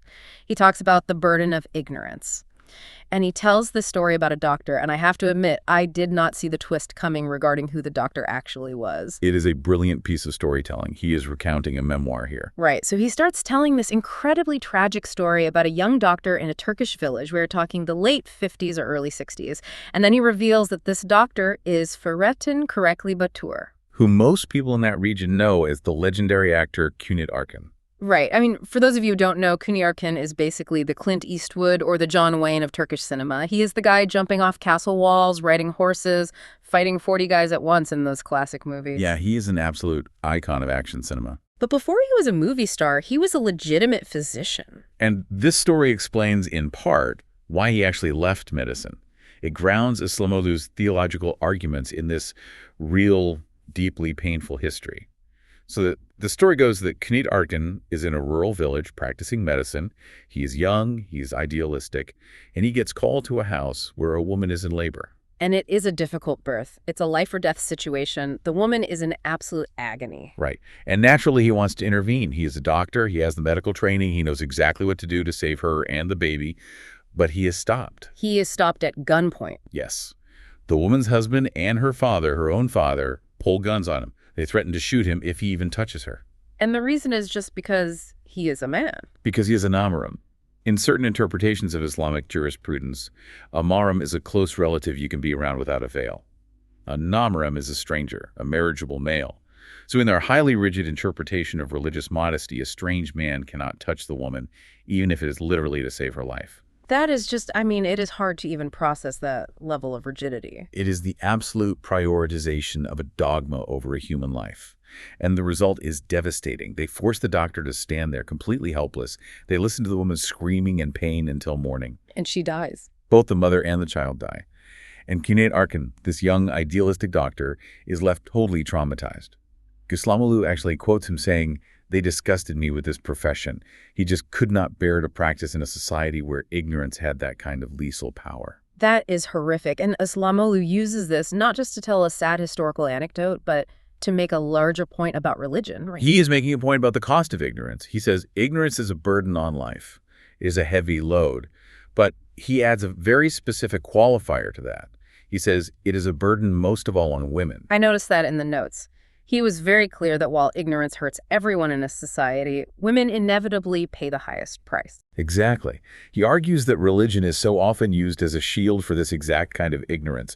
I mean, think about it. The husband with the gun didn't think he was a murderer. He thought he was a pious man protecting his honor and his faith. Islamolu is directly attacking that delusion. He is saying that ignorance masquerading as piety is deadly. It is a really stark illustration. It is not just about a lack of education. It is about beliefs that actively harm people in the real world. Precisely. And he contrasts this destructive ignorance, this brute force of the gun, with the power of ideas. He moves from that village story to an anecdote about the philosopher Ibn Rushd, who was widely known in the West as Averroes. Oh, right. This was the story about the book burning. It feels like a direct contrast. You have the destruction of life in the village and now the destruction of knowledge in the city. It is a parallel tragedy. Ibn Rushd was an absolute giant of the Islamic Golden Age. He was a philosopher, a judge, a physician. But late in his life, the political winds shifted. The fanatics turned against him. They gathered his books, basically his entire life's work, in a public square in Cordoba to burn them. And there is this moment during the burning where he is weeping. Yes, one of his students sees him crying and assumes he is crying for the books, which is a completely natural assumption. Imagine watching your entire legacy turn to ash right in front of you. But that wasn't why he was crying, which is the twist. No. Ibn Rushd tells the student, "If I were weeping for the books, I would need oceans to hold my tears." He says he is actually weeping for the state of the Muslims who are burning them. He's crying for the people, not the paper. That is profound. He sees that the people are hurting themselves far more than they are hurting him. And then he drops this incredible line that Islamolu quotes. He says, "Ideas have wings, they fly. They cannot be burned or destroyed." Ideas have wings. I love that imagery. And historically, we know he was absolutely right. While his own people were burning his books in Cordoba, his school of thought Averroism took flight. It crossed the Pyrenees. It landed in Paris. It actually became a foundational element of the European Renaissance. So the West basically picked up the ideas that the East threw away in the fire. Exactly. It flourished for centuries in Western universities while being violently suppressed in his homeland. So Islamolu is using this historical moment to say, look, you can burn the paper, but you can't burn the concept. You can point a gun at a doctor, but you can't kill the underlying truth of medicine. Which sets up his broader critique of authority perfectly. He is fighting against a type of thinking that suppresses intellect. And he connects this directly to the concept of the sacred state, or what he calls kutsal devlet. Right. This is where the lecture gets deeply political. The concept of the sacred state is very deep-rooted in many cultures, but especially in the specific tradition he is speaking to. The idea is that the state itself is a holy entity. It is something that is beyond question or reproach. He mentions a writer, Ahmet Turan Alkan, in this section. Yes, he credits Alkan for critiquing this exact phenomenon. The core argument is that sanctifying the state is a massive trap, because if the state is inherently holy, then by definition the state can do no wrong. He used some very strong, very specific words there. He said this concept of a holy state hides robbery, corruption, theft, and murder. That is the danger he is highlighting. If you believe the state is sacred, then when the state steals, it is not theft, it is appropriation. When the state kills, it is not murder, it is justice. Al-Mulk argues that this provides an absolute theological cover for state-sponsored crime. So what is his correction then? How does he fix this theological error based on the text? He goes back to the strictly Quranic definition of holiness. He says the attribute of quddus, or muqaddas, which means holy, belongs exclusively to God. No institution, no government, no parliament, and certainly no political hierarchy shares that attribute, period. So by stretching the state of its holiness, he is actually trying to make it accountable to the people. Exactly. He is trying to drag governance down from the clouds of mythology and place it firmly on the ground of public accountability.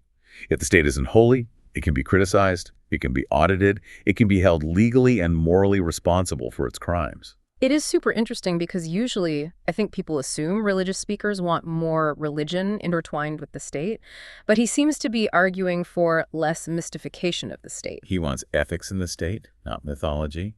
He wants justice, not holy robes and untouchable rituals. Which leads us directly into how he thinks the text itself, Surah Al-Mulk, has been mythologized. This brings us to section 2 of our deep dive deconstructing the grave torture mythology. Now, I have to say, growing up, I heard about this kind of thing, the Kabir Azaba. Oh yeah, it is a very vivid, very common part of popular belief in many regions. The idea that if you don't pray, or if you sin, the very second you are buried, the torture begins. The grave literally squeezes you until your ribs interlock, snakes come out. It is absolutely terrifying stuff. It is the stuff of actual nightmares. And traditionally, Surah Al-Mulk is marketed, and I use that word deliberately here, as the ultimate shield against this. It is the fear muska, the talisman. The belief is if you read this specific chapter every night, the snakes won't get you. But Islamulu, he doesn't just question the specific details of the snakes or the squeezing. He rejects the entire premise, doesn't he? He does. And this is undeniably one of his most controversial positions in the lecture. He argues that grave torture simply does not exist anywhere in the Quran. That is a huge departure from centuries of tradition. Huge. He says the Quran explicitly outlines 2 stages of existence. There is the life of the world, the dunya, and there is the life of the hereafter, the akhirat. He claims there's absolutely no third interim life in the dirt of the grave where you are physically tortured or rewarded. He says the dead are just dead until the day of judgment. So where does he say all these terrifying ideas come from if they aren't actually in the source text? He attributes it entirely to fabrication. He talks about scholars or writers over the centuries who filled massive volumes.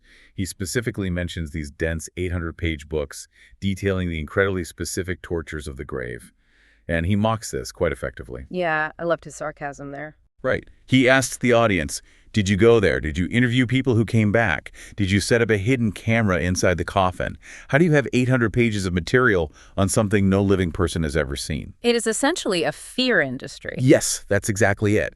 He argues these were elaborate myths created to control people through pure fear. I mean, if I can make you utterly terrified of what happens 5 minutes after you die and are put in the dirt, I can easily control your behavior while you are alive. And the real tragedy, in his view, is that Surah Al-Mulk, which is this beautiful chapter about the majesty of creation, the stars, the birds, and the moral responsibility of humans, got reduced to a fire insurance policy for dead bodies. It completely changes the relationship with the text, doesn't it? Instead of reading it to understand your place in the universe, you are just reading it to save your own skin. It turns a profound relationship into a cheap transaction. And that leads right into his second major critique in this section, the Ponzi scheme of religion. I have to say, I laughed out loud when he used that term. A religious Ponzi scheme. It is such a wonderfully modern analogy. It is a biting critique. He is talking about the widely held superstition that just reading this surah out loud brings wealth or magically prevents poverty. Like it's a literal lottery ticket. Read this Arabic text 3 times, get rich quick. Exactly. He directly compares it to gambling. The mindset he is attacking is this idea of I will read these Arabic words, which I probably don't even understand, and in return, God is obligated to give me cash. He says this is ethically unconscionable. He went on a bit of a rant there in the notes, didn't he? He was saying, how can you claim to believe in an all-powerful God and then treat his holy book like a slot machine in a casino? He is attacking the core desire for gain without labor. It all comes back to labor for him. He quotes a fundamental Quranic principle to back this up. İnsan için ancak çalıştığı vardır, which translates to, man has only that for which he labors. That is a very Protestant work ethic sort of vibe. It really is a universal ethical principle when you get down to it. He is saying that expecting spiritual or material rewards without sweat, without effort, and without actual production is a total betrayal of the faith. He refers to it as rant, which in Turkish implies seeking unearned income or exploiting a loophole for profit. It is fascinating how he frames that, because he is saying that by turning the Quran into a book of magic spells for money, you are actually engaging in a kind of deep spiritual corruption. You are actively trying to bypass the physical laws of cause and effect that God created. Yes, he is really trying to force a shift in the listener from a magical worldview to a strictly moral worldview. Yeah. A magical worldview asks, what secret words can I say to get what I want without working? A moral worldview asks, what difficult work must I do to actually deserve what I want? So if Surah Al-Mulk is not a grave charm and it is not a magical lottery ticket, what actually is it? That brings us to Section 3, Reclaiming Mulk. We have to look at the title of the surah itself, right? Yeah. Al-Mulk. The word mulk is the absolute key to unlocking his whole argument here. Because in modern Arabic, or even in modern Turkish with the word mulk, it very often just refers to real estate, right? Like private property. Someone might say, this house is my mulk. It does mean that in common parlance today. But Islam takes us way back to the root linguistic meaning. He says it does not just mean a title deed to an apartment or a piece of private property. Mulk actually means dominion. It means power, authority, statehood, sovereignty. Okay, so when the Quran says mulk belongs to Allah, it is not just saying God is the ultimate cosmic landlord. No, exactly. He jokes about that, saying it is not about God holding a piece of paper or a title deed in a divine filing cabinet. God created the universe. He obviously doesn't need a legal document. When the text says sovereignty or dominion belongs to God, Iflambilu interprets this entirely politically. He says it means power does not fundamentally belong to any human king. It doesn't belong to a sultan. It doesn't belong to a modern dictator or a specific elite class or a ruling dynasty. This is an incredibly radical democratic reading of a religious text, isn't it? It truly is. He takes the phrase God's property and translates it effectively into modern political terms as public property, or kamumala. If it fundamentally belongs to God, and God isn't a human sitting on a physical throne hoarding it, then it belongs to the collective. It belongs to everyone and no one person simultaneously. I really like that logical connection, because it instantly stops the hoarding of power. If the state is the mulk, and the mulk fundamentally belongs to Allah, then the state belongs to the public. You cannot treat the country like it is your own personal family business. Precisely. And that leads directly to his core maxim for this section. Justice is the foundation of the mulk. Now, you actually see this phrase written in courtrooms all over Turkey. Adalet, mukum, temelidir. Usually people translate it simply as, justice is the foundation of the state. But he gives it a much deeper theological twist. He argues that justice isn't just a nice feature of the state or a byproduct. It is the actual religion of the state. He makes this absolutely fascinating historical argument to back this up. He says that states do not collapse because of kufr, which means disbelief. He points out you can have a perfectly stable, highly prosperous atheist state. That is historically completely true. We have seen many empires or nations that weren't believers in a specific faith last for centuries and thrive. But, he argues, states inevitably collapse due to zulm, which is oppression or injustice. He claims that God will allow a just non-believer to rule and prosper, but he will never prop up an unjust believer. That is a very pragmatic, almost secular view of historical mechanics. It completely puts ethical behavior above theological labels in governance. Yes. And then, in a twist I definitely did not see coming, he brings up Karl Marx. That really caught me off guard in the notes. He actually said he wished Karl Marx could have seen a specific verse in the Quran. Yeah, he is referencing Surah Al-Hashir, where the Quran explicitly warns against wealth circulating only among the rich. It is a very clear verse about economic distribution and the dangers of wealth concentration. It basically says, do not let the money get perpetually stuck at the top of the pyramid.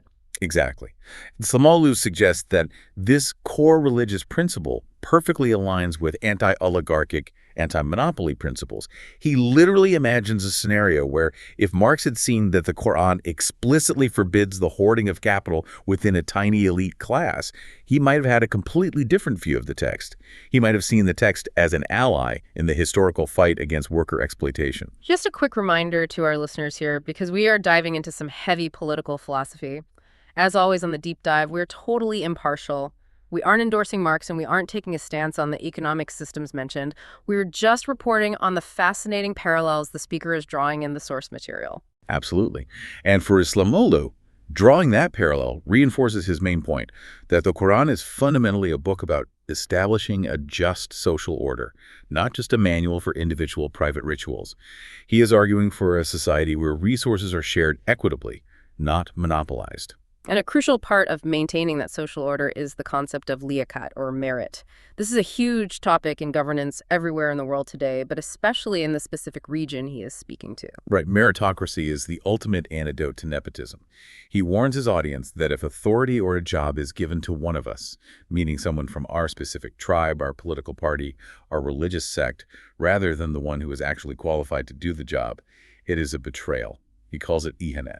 Treason against the public trust. And he connects this standard of merit back to the very purpose of creation that is mentioned in the surah. Yes, the surah famously says, God created life and death to test which of you is best indeed. The Arabic phrase is asani amal. Islamolu emphasizes that the divine test isn't who believes the hardest or who has the longest beard or who prays the loudest. The ultimate test is who does the best work, who produces the highest quality of action.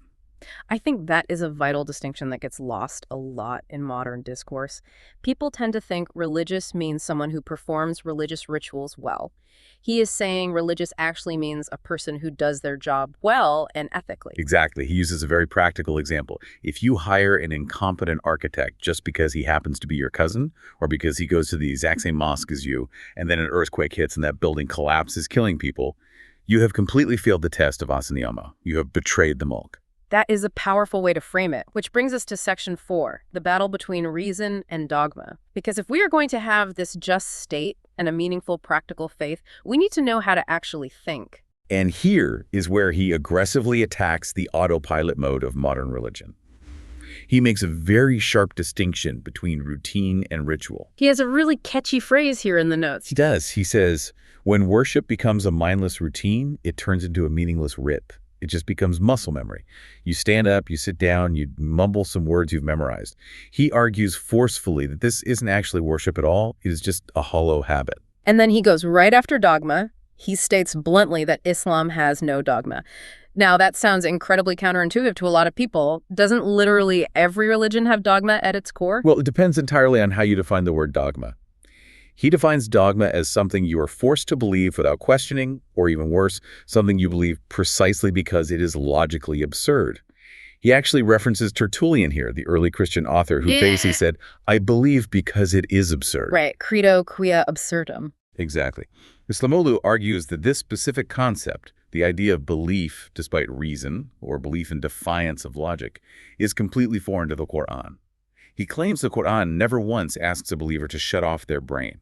So he's essentially saying if a theological concept doesn't make logical sense, it is probably not actually part of the original faith. Effectively, yes. Yeah. He posits a really fascinating philosophical equation here.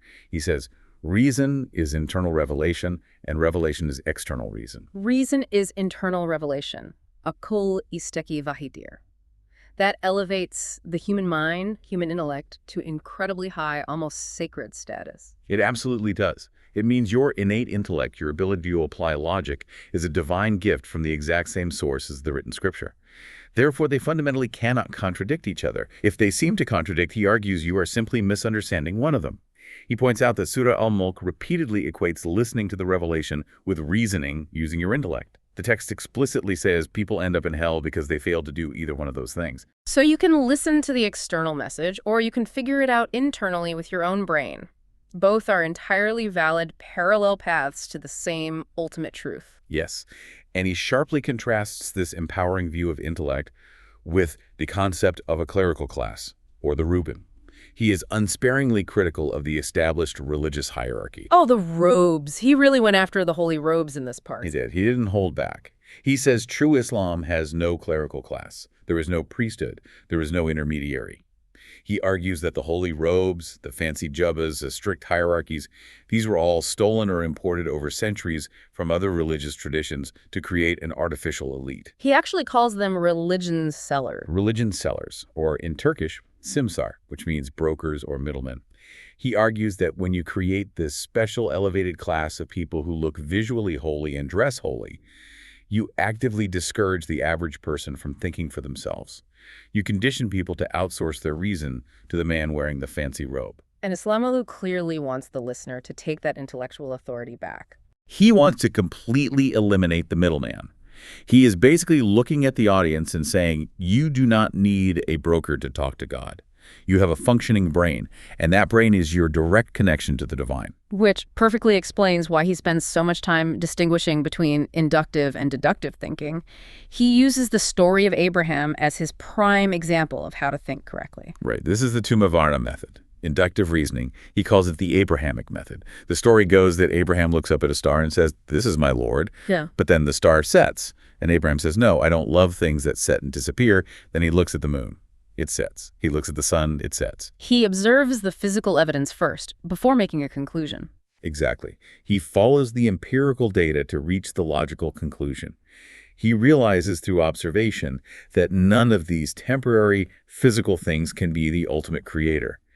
Islamolu strongly contrasts this with deductive or biased thinking, where you start with a preconceived prejudice like, my sect is the only right one, or my sheikh is infallibly holy, and then you go out looking only for the specific evidence that supports your bias. It is the classic battle of confirmation bias versus open scientific inquiry. And he claims the Quran explicitly commands scientific inquiry. It constantly says things like, look at how the camels are made, look at the structure of the sky, look at the earth. It is an empirical faith at its core in his view. Speaking of looking at the physical universe, let's transition to Section 5, Environmental Theology.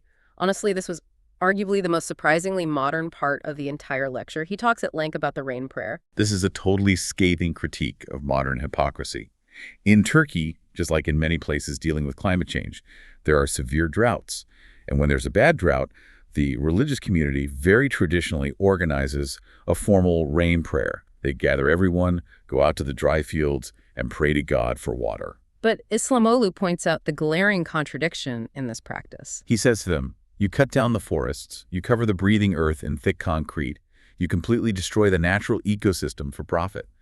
And then, after doing all that, you go out into a field and pray to God for rain. And then he delivers that incredible line. He says God already answered the prayer. That is the absolute key takeaway. Forests are the rain prayer. That is such a powerful reframing of environmentalism. He is saying that God already answered humanity's need for water by creating a complex, perfect ecosystem that naturally generates rain. The forest itself is the divine answer. So when you cut down the forest, you are actively destroying and rejecting God's answer. Yeah.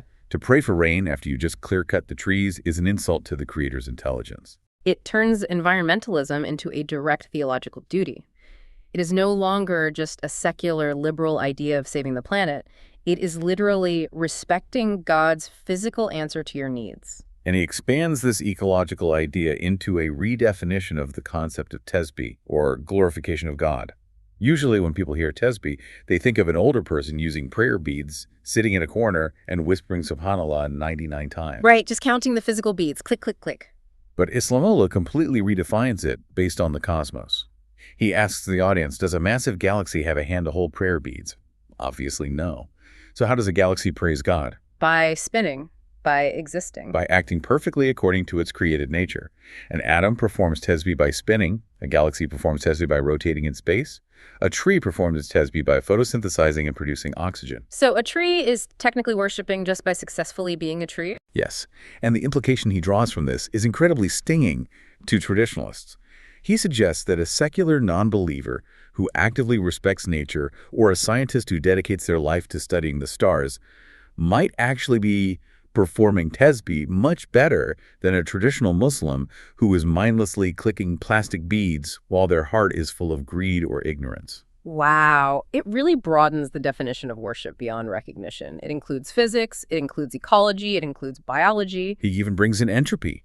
He literally references the second law of thermodynamics in a theology lecture. I know, that was so deep. I love that. He talks about the eventual decay of protons. He uses physics to explain a specific verse in Surah Al-Mulk that asks, do you see any flaw in the creation? He interprets the word flaw, or tefavu, as inconsistency or disorder. He argues that while the underlying laws of physics are perfectly consistent, the physical material itself is constantly decaying. Everything created has a built-in lifespan. Everything is flawed in the very specific sense that it eventually falls apart due to entropy. And only the creator is completely free from this entropic decay. It is a beautiful bridge between hard science and abstract faith. He's clearly not afraid of science. He uses it to reinforce and elevate his theology. He is telling the listener, look, the physical universe is slowly dying, so don't blindly cling to it. Cling to the eternal creator behind the physics. Which brings us perfectly to the final section, the philosophy of perspective. This is where he steps away from the macro ideas of statehood and cosmos and gets very personal. He talks about the cultural concept of etme bulma dunyasa. Right, which translates roughly to what goes around comes around. He calls it aseli mumteni, which means an easy impossible. It is a phrase that looks incredibly simple on the surface, but contains impossibly deep universal truth. It is basically the law of consequences, karmic cycle. You reap exactly what you sow. He says, if you plant barley in the dirt, you cannot pray and expect to harvest wheat. If you plant concrete over a forest, you cannot harvest rain. And if you plant ignorance in your society, you cannot suddenly harvest a just state. But he applies it directly to personal relationships, too, which I found really touching. He challenges the listener right where they live. He says, you can't change the whole world easily. You can't even change your spouse easily. Yeah, I think absolutely everyone listening to him related to that one. We have all tried and failed to change the people we live with. But he says, while you can't change them, you can change your perspective of them. Yeah. And he suggests this very specific exercise, the fresh eyes exercise. This is really the core actionable takeaway for the individual listener at home. He advises looking at your loved ones, your spouse, your aging parents, your kids, as if you were meeting them for the very first time today. Just completely reset the counter. Exactly. Drop all the heavy baggage. Drop the 20 years of petty arguments. Drop the assumptions like, oh, he always does this or she always says that. Just look at the raw human being standing in front of you with totally fresh eyes. He says if you actually manage to do that, you might finally see the truth of the person. You might realize that the core problem all along wasn't actually them. The problem was the dirty, scratched lens you were looking through. You were seeing your own accumulated resentment. You weren't seeing them at all. And that connects flawlessly back to the very beginning of the lecture, doesn't it? Because if you look at the Quran, or Surah Al-Mulk specifically, with fresh eyes, instead of all the heavy baggage of superstition and tradition and fear, you might actually see the truth of the book. That is the perfect thematic connection. The entire lecture, from the cosmology to the politics to the personal advice, is basically an exercise in cleaning your glasses. Cleaning the lens through which you view the sacred text, the authority of the state, the natural environment, and your own family. So let's wrap this massive topic up. We have gone on quite a journey today. We went from seeing a text as suicidal to seeing it as a vibrant manifesto for justice. We went from terrifying grave torture myths to arguing for the public ownership of the state. What would you say is the absolute big takeaway for the listener here? The overarching takeaway is that sacred text absolutely requires context and it requires human intellect. Islam is issuing a severe warning that religion, when divorced from critical reason, inevitably becomes a weapon. It becomes a blunt tool for religion sellers to exploit the poor, that is the Ponzi scheme, and for the powerful elite to escape any accountability, which is the sacred state. And the only solution to that is to step up and take intellectual responsibility. Yes. To realize that mulk, true dominion, belongs to the public good, not a dictator. That the physical environment is a divine trust, not a resource to be stripped. And that your brain, your ability to reason, is your internal revelation. You simply cannot outsource your salvation or your thinking to anyone else. He ends the whole thing with a really provocative final thought about looking up at the sky. He does. He references the specific verse in the surah that commands the listener to look up at the stars and try to find a physical flaw. He suggests that looking for God isn't about looking for cheap miracles or magic tricks. It is about observing the breathtaking mathematical order of the universe. And if the mulk, the ultimate dominion, belongs to the public, then the hoarding of resources, whether that is fresh water, capital, or political power, is a direct violation of cosmic law. It leaves us with a very uncomfortable question. If we claim to believe in the owner of the dominion, Why do we constantly allow a tiny handful of humans to own the entire world? Man, that is something to chew on. It definitely makes you want to look at the night sky a little differently tonight. Indeed it does. It turns the silent stars into a literal call for social justice. Well, we would absolutely love to hear what you think about all this. Did this deep dive change how you view the concept of mulk or authority? Are you ready to try and look at your life and maybe your spouse with fresh eyes today? And remember, tonight, take a second and just look up. Find the order. Thanks for listening to the deep dive, everyone. We will catch you on the next one. I want you to try a mental exercise with me. Just picture a book. Okay. An ancient, highly revered text. Maybe it's sitting on a high shelf, like wrapped in velvet. Right, something untouchable. Exactly. Yeah. Now imagine that text suddenly gains consciousness. It becomes a living, breathing person. That is quite the image. It is. And according to the source material we're diving into today, which is a transcript of a lecture by the scholar Mustafa Islamoglu, if a specific chapter of the Quran, Surah Al-Mulk, were to become a person today, it would commit suicide. It's just such a jarring way to start a lecture, isn't it? It absolutely wakes you up. It's incredibly dark, but it definitely got my attention right away. I mean, why start a public lecture on scripture with such a violent, visceral image? It feels like he's really trying to shake the audience by the shoulders. That's exactly what he's doing, yeah. He believes the text is an actual agony. Agony from what? Well, his argument is that this specific chapter has been so thoroughly misunderstood, repurposed, and effectively silenced by the very people who claim to revere it, that it would rather just end its existence than continue being used this way. Man, that is a heavy accusation. So, welcome to the deep dive. Today, we are unpacking this really radical reinterpretation of Surah Al-Mulk, which is traditionally known as the dominion or the kingdom. Yes. And if you're listening to this thinking, you know, I really don't need a theology lesson today, stick around. Because as I went through this transcript, I realized this isn't really about theology at all. No, not in the traditional sense anyway. It's far more systemic than that. It reads way more like a critique of sociology, political science, and even, surprisingly, environmental ethics. And that's really the core mission of this deep dive. We're following the speaker as he tries to chip away what he calls the crust of centuries. The crust. Yeah, all the superstitions, the folklore, the empty rituals. He wants to reveal the manifesto hiding underneath all of that. Which is wild, because people usually treat this text like a magic spell. Right, and he argues it's actually a call for social justice, political accountability, and environmental stewardship.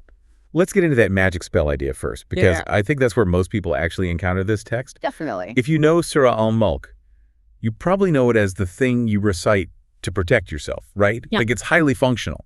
Yes, in traditional practice, it's very often viewed as a literal shield.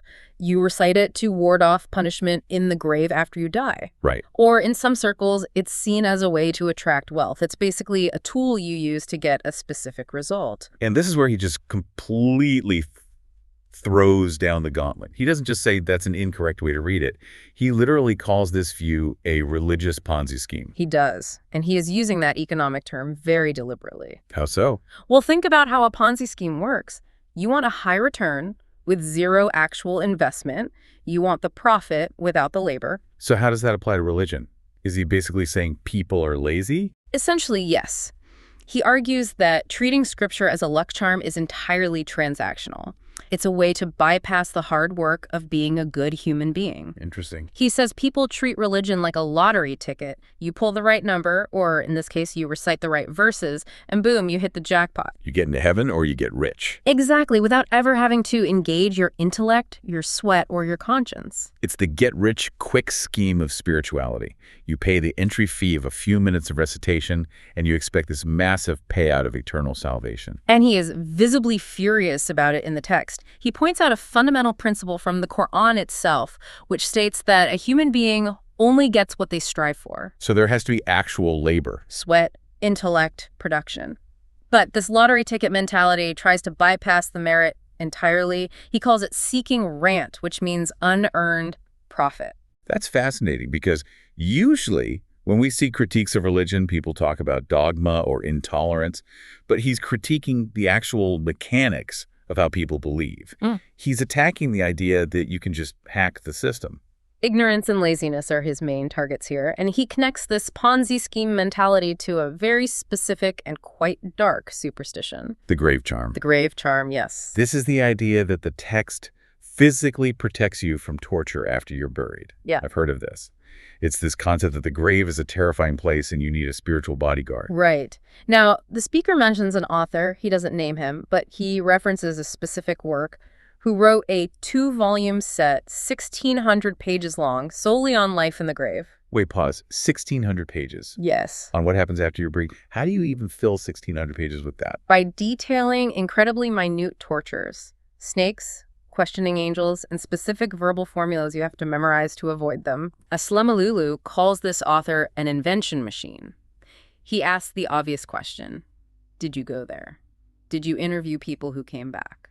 It does seem like an awful lot of data for a place with 0 return visitors. His point isn't just to mock the book, though. It's to show that when you obsess over these manufactured fears, you turn the holy text into a shield. Right, you stop reading it for guidance on how to live. Exactly, and you start using it as a magical barrier against death. It just becomes a fear amulet. And fear makes people do really irrational things. It just shuts down the brain. Or it leads to tragic things. Yeah, which brings us to the story about the doctor.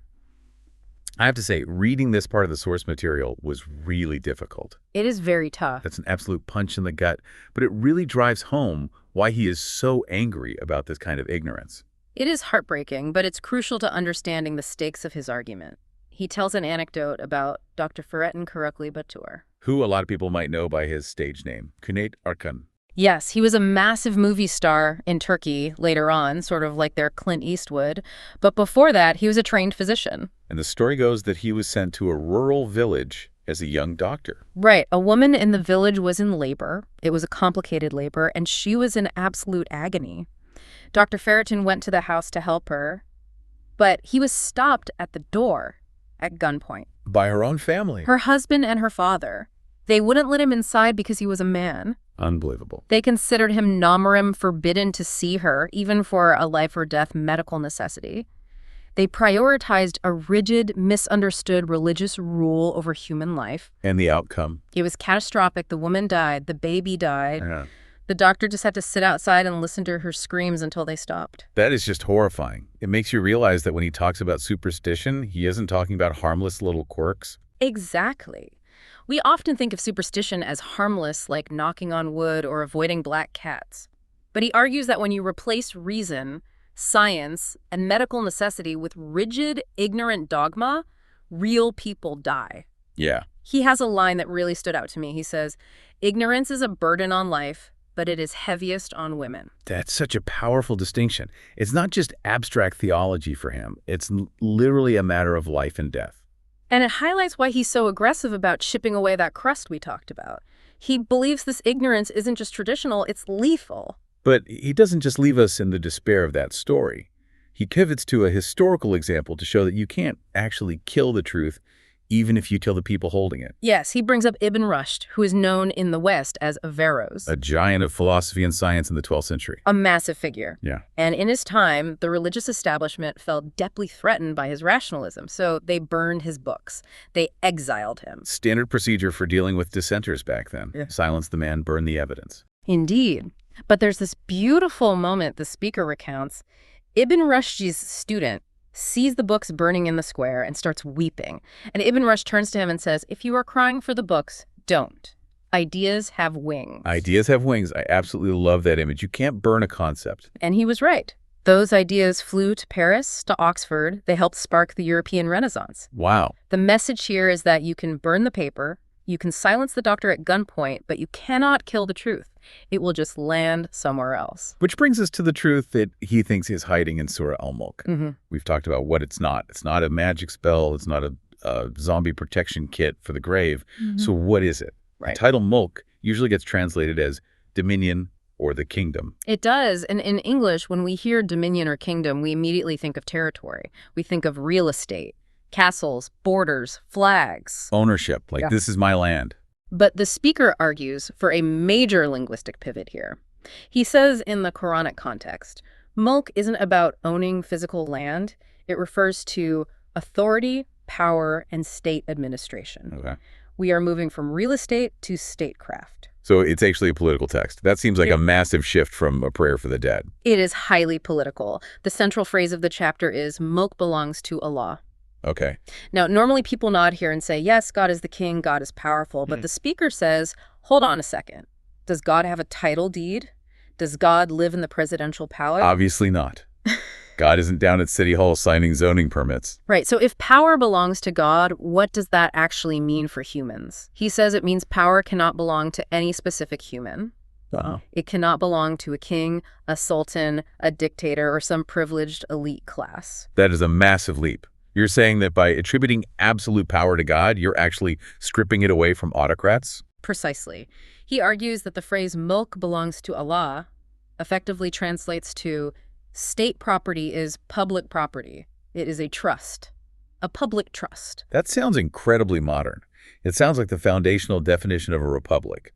The state belongs to no one, which means it belongs to everyone. It is very modern. He's arguing that the text is inherently anti-monarchical and anti-elitist. If the power is God's, then humans are just temporary managers of that power. And how do you manage a public trust? With justice. He uses a specific maxim here too, right? Yeah. Justice is the foundation of the state. Al-Adlu Esasul Mulk. It's a very famous concept. But he takes it a step further. He cites historical scholars who argue that a state does not collapse because of disbelief. Really? Yes. You can have a highly functioning, strong state full of atheists or people of completely different religions. A religious scholar saying a state doesn't need religion to survive seems super counterintuitive for a sermon. He is saying the structural integrity of the state doesn't depend on piety. It depends entirely on justice. He argues that a state will inevitably collapse because of oppression, what they call zulm. Oppression. If you remove justice, the masonry of the state just crumbles. So in this view, God is less concerned with whether your parliament prays and way more concerned with whether they steal. That is exactly the argument, and this ties right back to the Ponzi scheme idea we started with. How so? He critiques the rentier mentality in government, politicians treating public resources as their own private loot. If you are in power and you use that power to enrich your cronies, you are violating milk. You are literally stealing from the public trust. It's fascinating how he links the lazy believer who wants heaven without doing the work to the corrupt politician who wants wealth without merit. They're essentially the same person in his eyes. They are operating on the exact same logic-seeking gain without merit. He says merit and justice are the only true safeguards. If you give a job to someone just because they are one of us, rather than someone who is actually qualified, you are betraying the trust of mulk. So the text isn't a spell to protect you in the grave at all. It's a manual for how to run a just society on Earth. Exactly. Now, if this were just a political lecture, that would be one thing. But then he zooms out, way out. He connects this idea of flaws and ownership to the actual laws of physics. This was easily the most surprising part of the source material for me. He brings in the second law of thermodynamics. Entropy. Entropy. There is a verse early in the chapter where the text challenges the listener to look at the sky, look at creation, and try to find any flaws or rifts. Usually I hear preachers interpret that as, look how perfect the sunset is. Nature is completely flawless. Right, that's the standard Instagram interpretation of the verse. Yeah. But the speaker takes a hard scientific angle instead. He argues that physically, the universe is flawed. Or rather, it is finite and constantly decaying. He mentions that even stars die. Even protons, the fundamental building blocks of matter, have a lifespan. The universe is constantly moving from order to disorder. So why does the text ask us to look for flaws if they are literally everywhere? He believes the text is challenging us to realize the massive difference between the creator and the created. Only the creator is infinite. Okay. Everything else, every empire, every mountain, every star has an expiration date. It's a lesson in profound humility. If the stars are temporary, your political power is certainly temporary. But there's a really practical side to this flaw argument, too. It's not just abstract astrophysics. It's about how we treat the planet right now. He gets very heated about the environment. He does. And this is where he targets a very specific ritual, the rain prayer. I've seen this. In times of severe drought, people gather in a field and pray for rain. It's a very old, very common tradition. The speaker points out the absolute hypocrisy of it in the modern context. He says, look at what we do. We cut down the forests. We cover the fertile soil in concrete. We pollute the water tables. We destroy the entire ecosystem. Yeah. And then we go out to a field and ask God to fix it. It's like smashing your laptop with a hammer and then praying for the software to load. That is a brilliant analogy. He says if you destroy the hardware God provided, The ecosystem verbal requests for software updates, the rain, are meaningless. In fact, he calls it a direct insult to the logic of creation. So what is the alternative then? Does he say we just shouldn't pray? He redefines what prayer actually is. This is the real aha moment of the lecture. He argues that the actual rain prayer is planting a tree. The prayer is not words, it is action. Exactly. Respecting the water sources is the prayer. Building sustainable cities is the prayer. He's closing the gap between the ritual and the reality. You cannot pray for something you are actively destroying with your own hands. This utilitarian view of worship really culminates in his definition of tesbih. Now, I've always known tesbih as the prayer beads. You count them, subhanallah, subhanallah, subhanallah. Yes, the rosary. It's a universal religious symbol across many faiths, but the speaker challenges this image entirely. He quotes the verse that says, "Everything in the heavens and earth glorifies," or does tesbih for God. Okay. And he asks a simple question. Does a galaxy hold prayer beads? It is hard to imagine a nebula counting beads, or a sun holding a rosary. Does a tree murmur words? No. So if they are doing tesbih without beads and without words, what are they actually doing? They're just existing. They are performing their function. A galaxy worships by rotating and following the laws of gravity. A tree worships by photosynthesizing and providing shade. That is its glorification. It is acting in accordance with its design. So for a human being, tesbih isn't sitting in a corner mumbling. No. For a human, it means acting in accordance with our conscience. It means administering justice. It means protecting the environment. That is our tesbih. It's not about holding a rosary. It's about holding to your principles. It really strips away the clerical element of religion. He seems very anti-establishment in that regard. He is fiercely anti-establishment. He draws a sharp line between ritual and religion. He says rituals like the beads or the robes can become empty distractions. He actually openly critiques the holy robes that some scholars wear. He points out the prophet didn't have a uniform. Right. He says when you invent these uniforms, you create a clerical class or a priesthood, which he argues shouldn't even exist in Islam. He calls it simsarlik, which means brokerage. Like a real estate broker. Exactly, but for God. And he says once you have brokers, you have a marketplace, you have people selling religion, and that destroys the direct, unmediated connection between the human conscience and the divine. He wants to cut out the middleman entirely. It's interesting because throughout this deep dive, I keep thinking that this doesn't sound like it's just a message for Muslims. The values he's talking about, justice, environmentalism, meritocracy, they seem pretty universal. And that is his final big point. He notes that the Quran specifically addresses Nas humanity, O mankind. He says, don't leave this book to the Muslims. This really provocative line, don't leave this book to the Muslims. He wants to liberate the text. He feels it has been buried in a grave of superstition by believers and then ignored by non-believers because of that exact same superstition. He wants to dig it up and put it on the table for everyone as a universal source of wisdom. So we've covered a lot of ground today. We've gone from a suicidal book to a Ponzi scheme of cheap grace, to the politics of public trust, and finally to the idea that planting a tree is actually a form of prayer. It's a very comprehensive deconstruction. It basically asks you to stop performing religion and start inhabiting it. As we wrap up, the speaker gives some advice on how to actually start seeing things this way. Because it's hard to break old habits. We like our rituals, we like our beads, they're comfortable. He talks about the danger of routine. He says routine turns worship into ritual, and it turns relationships into furniture. Into furniture, that's a great line. Yes. Think about your couch in your living room. You don't really see it anymore, you just sit on it. It just becomes part of the background. Right. He says we do that with people, and we do that with sacred texts. You stop seeing the meaning because you see the physical object every single day. He suggests looking at your spouse or your friend or this book as if you were seeing them for the very first time, taking a fresh look. That's good advice for life in general, resetting your vision. Stop taking things for granted. It is. If you approach the text, or the world for that matter, with all your baggage, you'll only find what you brought with you. You have to approach it with a zero mind, ready to actually be surprised. So here's the thought I want to leave you with today. The speaker said, we live in a what you do is what you get world. He calls it an etme bulma dunyasa, a world of strict causality. Yes, actions have consequences. If the rain prayer is actually planting a tree, Yeah. it really makes you wonder, what other prayers are we saying with our mouths while our hands are doing the exact opposite? Are we praying for peace while fueling conflict in our own lives? Yeah. Are we praying for health while poisoning our bodies? That is the ultimate question here. Are your actions the prayer, or are your words just a cover-up? Something to think about the next time you hope for a better outcome. Thanks for diving deep with us today. It was a pleasure. See you next time. Okay, let's unpack something today that if you grew up in a certain part of the world, or honestly, even if you just dabbled in comparative religion, you probably think you already know. Right. It's one of those topics that feels very settled for a lot of people. Exactly. So today we are doing a deep dive into Surah Al-Mulk. It's a very famous chapter of the Quran. Yeah. And for a lot of people, this chapter is basically the heavy hitter of religious rituals. I mean, it goes by the name Tebereki in Turkey and other places.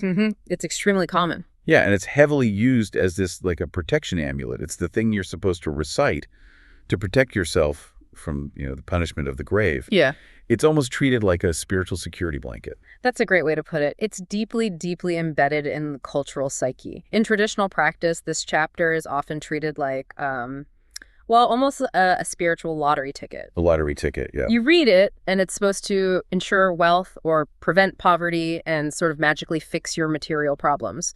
So it's functional, but in a very transactional way. Right. It's either a tool for the dead to stay safe, or a tool for the living to just get lucky. But the source material we have today is, it's throwing a massive wrench into that whole machinery. Yeah. We're looking at a lecture by Mustafa Islamoglu, and frankly, he's not pulling any punches here. No, he really isn't. He's taking this beloved, comfortable ritual and just flipping it completely upside down. His thesis is pretty radical. He claims this chapter has essentially been murdered. It is such a striking image, isn't it? Murdered. He argues that by turning this text into a magical incantation for the dead, we have effectively buried its actual message. Yeah. He says we've forced the text to undergo a metamorphosis. So it went from a manifesto for the living, something focused on justice and reason and statecraft, into just a silent amulet for the grave. So the mission for this deep dive is to basically dig this text back up. We're moving away from that whole grave protection idea and exploring the source's view of Al-Mulk as this potent political and social manifesto. We're talking about who owns the state, we're talking environmentalism, and why ignoring reality is basically the ultimate sin, according to him. It's a journey from superstition to responsibility. And it starts with that really dramatic metaphor he uses right at the beginning. Yeah, the suicide comment, that really grabbed me. He says, if the surah could speak, it would have committed suicide because of how it's being misused. That's intense. It is intense. But he uses that intensity deliberately to highlight the tragedy of the situation. He suggests the text has withdrawn its message because people aren't actually listening to it, right? They're just using it. Right, like a tool. Exactly. He calls it inticide, the killing of the meaning. It's like, imagine if you wrote a detailed instruction manual on how to build a safe, thriving society, and people just use the physical book as a paperweight to hold down their debts. Right. The physical book is there, but the meaning is dead. The meaning is completely dead. And part of that killing is this idea of he calls it the religious Ponzi scheme. I actually laughed out loud at this when I was reviewing the source, but it's a really biting critique. It really is. He compares the popular belief, the idea that reading this chapter prevents poverty, to a scratch-off lottery ticket. It's a critique of what he calls rant. Rant is this concept of unearned gain. The speaker argues that the Quran constantly emphasizes effort, the sweat of the brow, the work of the mind and the heart. Yeah. But people have turned the religion into a shortcut. The mindset becomes, I don't need to work or plan or study economics. I'll just recite this verse and hit the jackpot. Right. He calls it a Ponzi scheme because it promises a massive return, like wealth or salvation, without any necessary investment of labor or intellect. He actually says, and this is a quote, "Did you put unearned gain into the Quran too?" Wow. Yeah, it's like he's asking, is nothing sacred from our desire for a quick fix? Like, we want the get-rich-quick scheme, but we want it sanctified by religion. Precisely. We want the reward without the risk or the work. And he extends this to the spiritual realm, too, with the whole punishment of the grave controversy. Oh, man, yeah. Let's get into that. Now, this is a very specific theological debate, but the speaker takes a very hardline stance on it. He completely dismisses the narrative of torment in the grave. Right. And just for context for you listening, this is the idea that right after you die, you are conscious in your grave and potentially being tortured if you were bad. But he says the Quran only mentions life in the afterlife. That's it. No third state where you get tortured in a wooden box. He argues that if you look strictly at the text, that grave life concept simply isn't there. But what's really fascinating is why he thinks that narrative became so popular in the first place. Yeah, the political angle. Yes, he connects it to political history, specifically the Umayyad and Abbasid eras. This is his pacifying the masses theory. Exactly. His theory is that these fear-inducing narratives were manufactured or at least heavily amplified by the authorities of the time. Okay, so walk us through the logic there. Well, think about it. If you keep the populace completely terrified of what happens to them immediately after they die, they are going to be much more submissive in this life. They are focused on the horrors of the grave rather than the injustice happening right in front of them in the palace. So by focusing everyone on the fear of the grave, you basically stop them from looking at the crimes of the state. Right. It's a brilliant distraction technique, like, don't look at my gold palace, look at that scary hole in the ground you're heading toward. It neutralizes potential rebellion. If you're busy trying to save your skin from grave torture, you aren't organizing a protest against the Sultan. Wow. And that brings us to the core of his argument about what the word mulk actually means. Because if the surah isn't about protection from the grave, what is it about? Yeah, let's pivot to that, because the chapter is literally called Al-Mulk. And usually when you see that translated in English, it's dominion or kingdom or just ownership. But the speaker argues we need to modernize that understanding to really get the punch of the text. Mulk, in this context, refers to power, authority, administration, the state itself. So when the text says mulk belongs to Allah, it's not just this grand theological statement about who owns the galaxies. He's saying it's a political statement. It is a statement about legitimacy. The speaker unpacks this to mean that power does not belong to any king. It doesn't belong to a sultan, a dictator, or any specific elite class. Okay. It isn't the private property of a dynasty. He makes this really interesting point that saying mulk belongs to Allah effectively means mulk belongs to the public. That is the crucial connection he makes. If power belongs to God, it is a public trust. The word he uses is Amulet. It's not for a specific person to hoard. It is a trust to be administered fairly. Right. He says God doesn't sit inside the state buildings.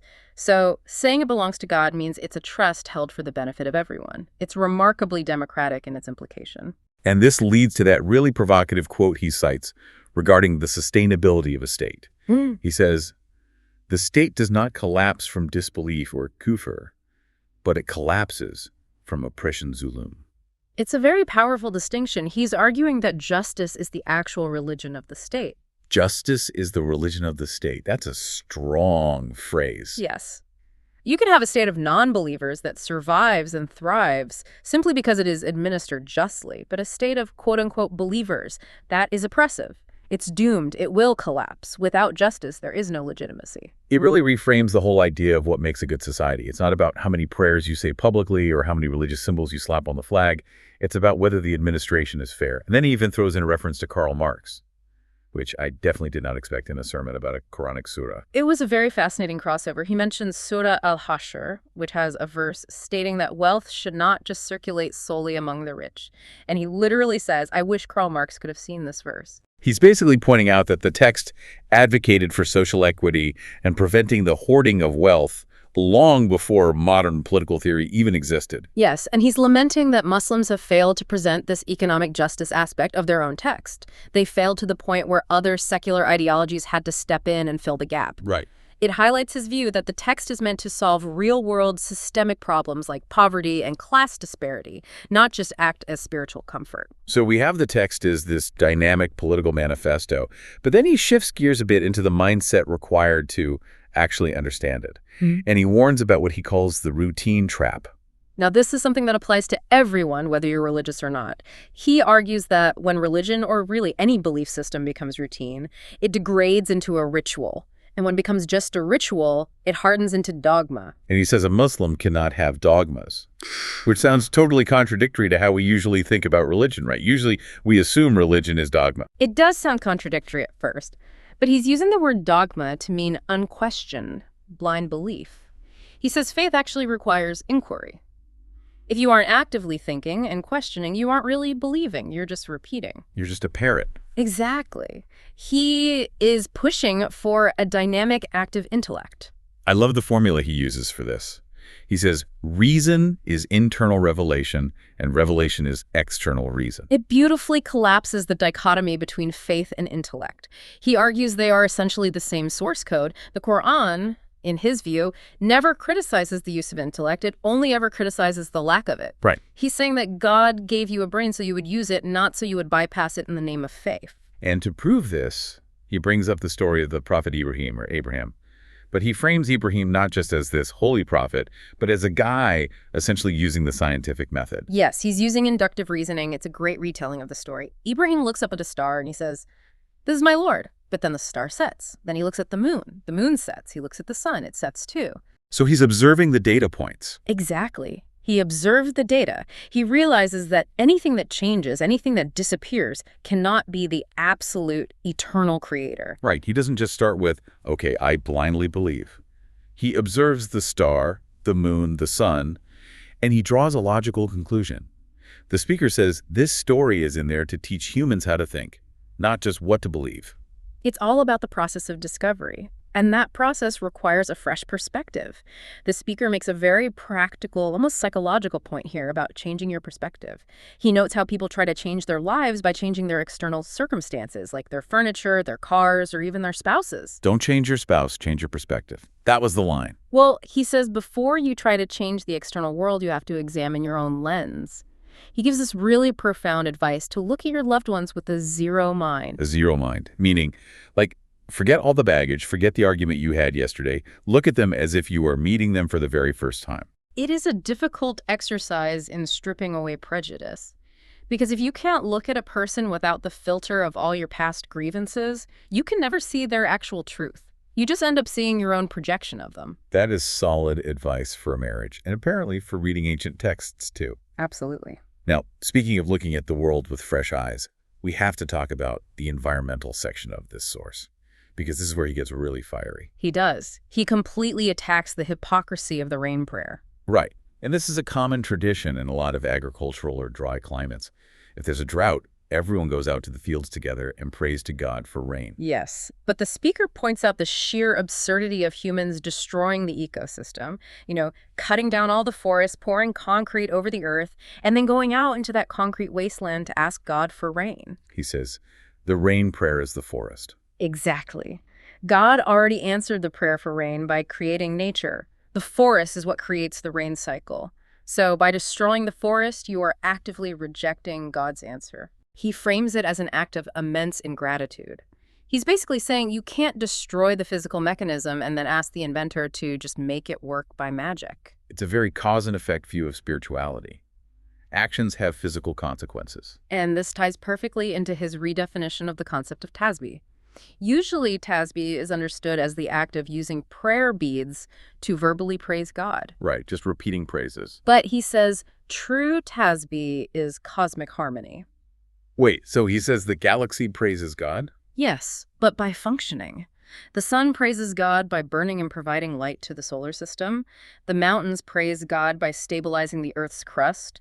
They're fulfilling their existential design. That is their praise. So sitting there clicking bees is easy, but being a functioning, beneficial part of the ecosystem, that's hard. Precisely, and this is why he mocks the human obsession with miracles. He tells the story of people from the past wanting a prophet to make a camel come out of a solid rock as proof. Right, the magic trick. He says the rock itself is a miracle. The natural camel is a miracle.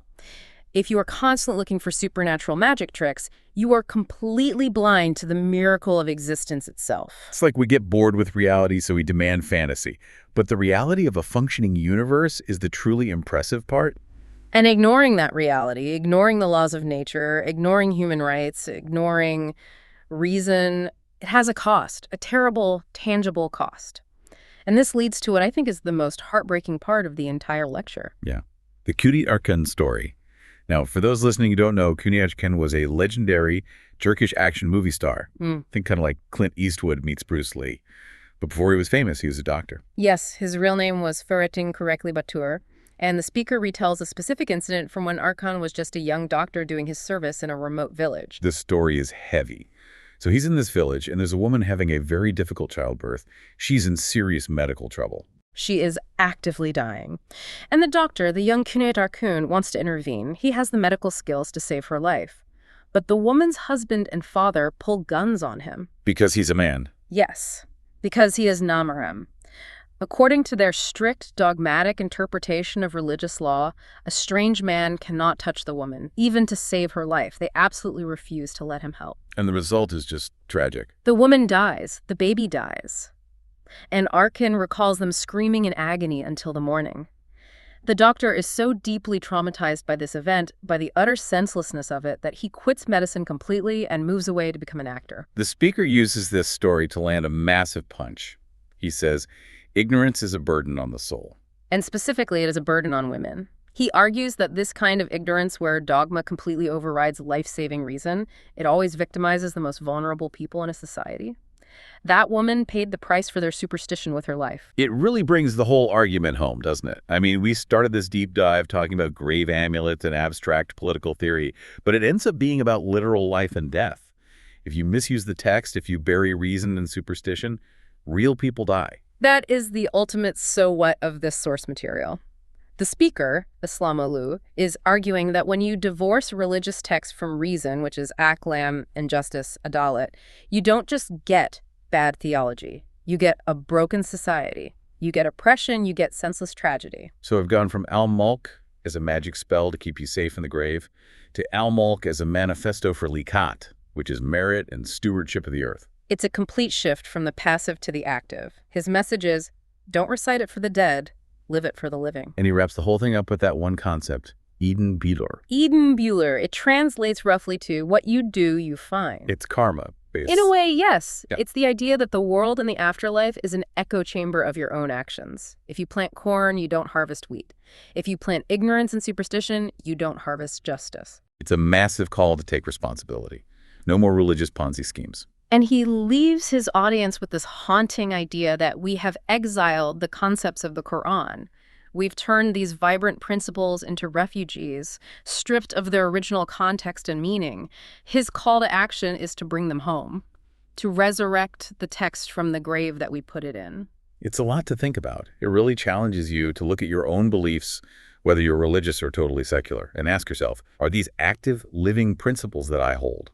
Or are they just routines and rituals I do to feel safe? That really is the core question. If a text is meant to be lived, just reciting it is the bare minimum. The real work actually starts when you put the book down and look at the real world.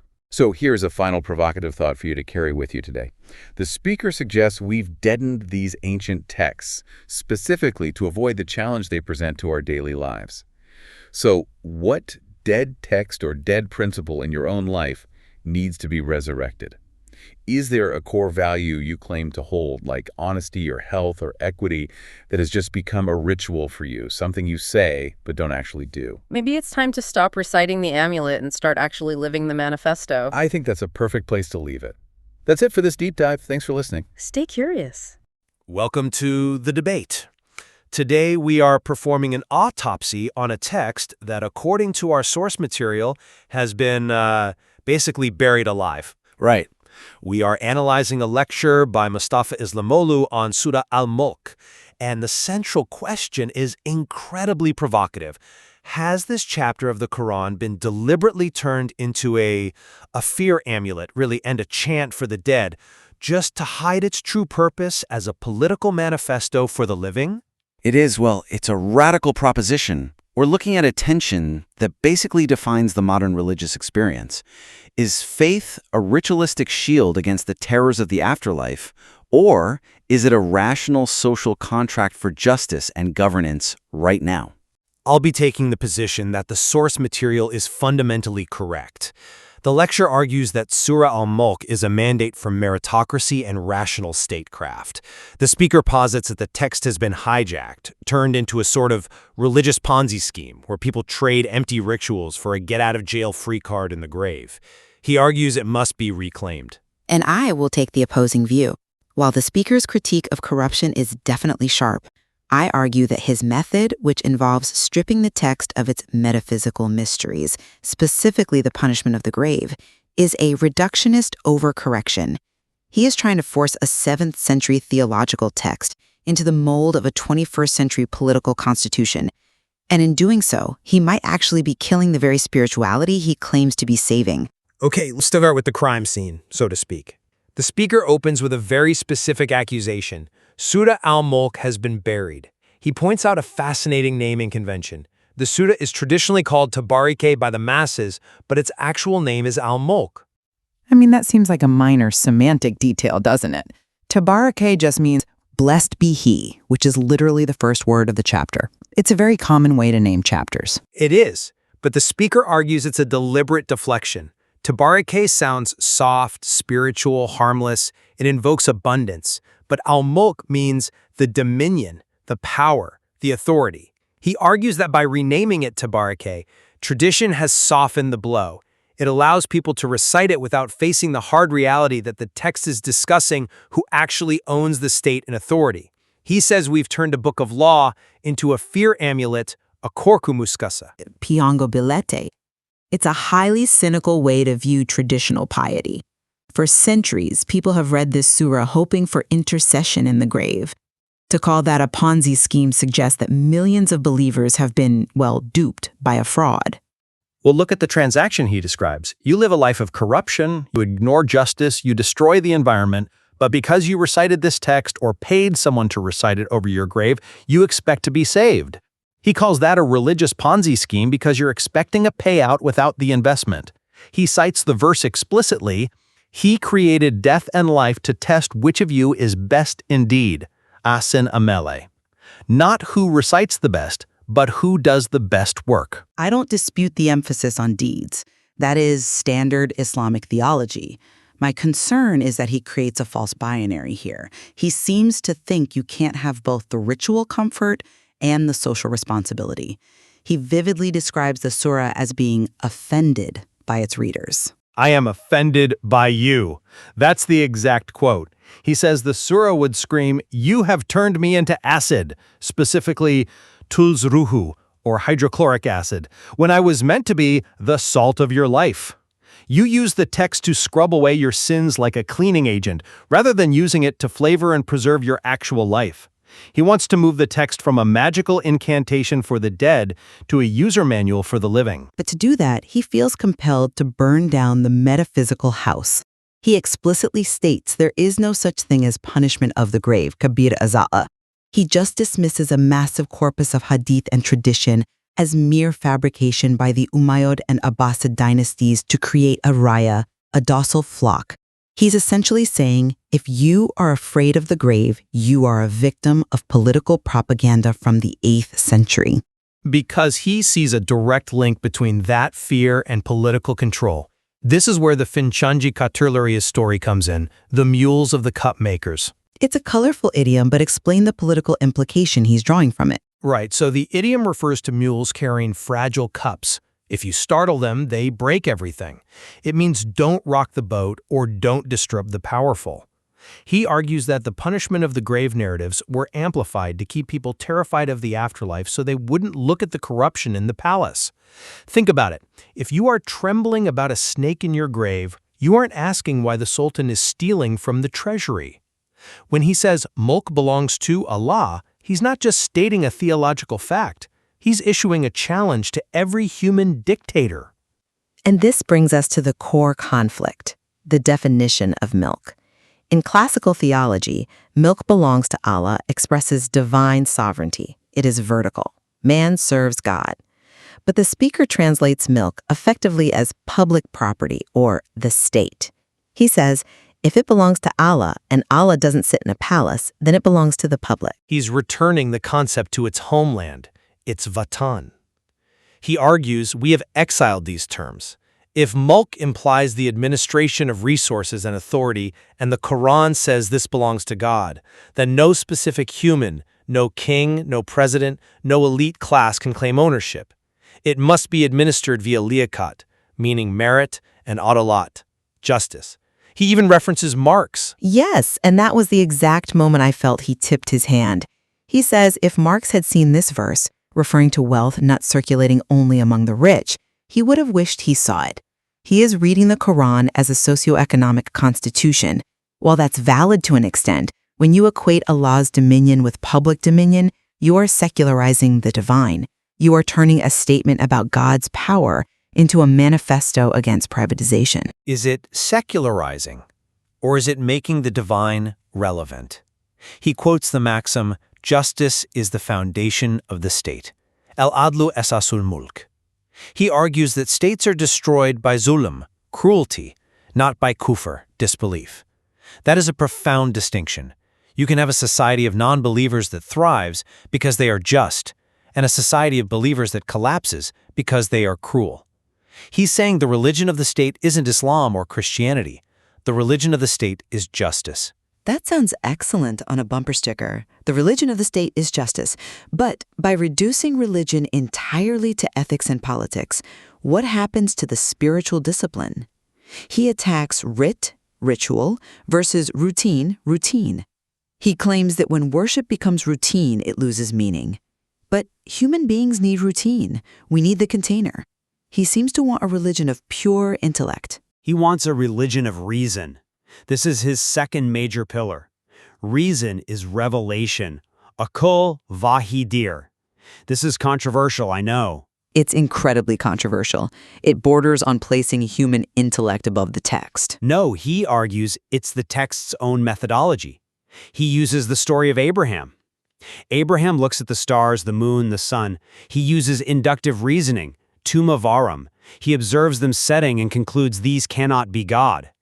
The speaker argues this is the Quranic mandate, empirical observation and rational deduction.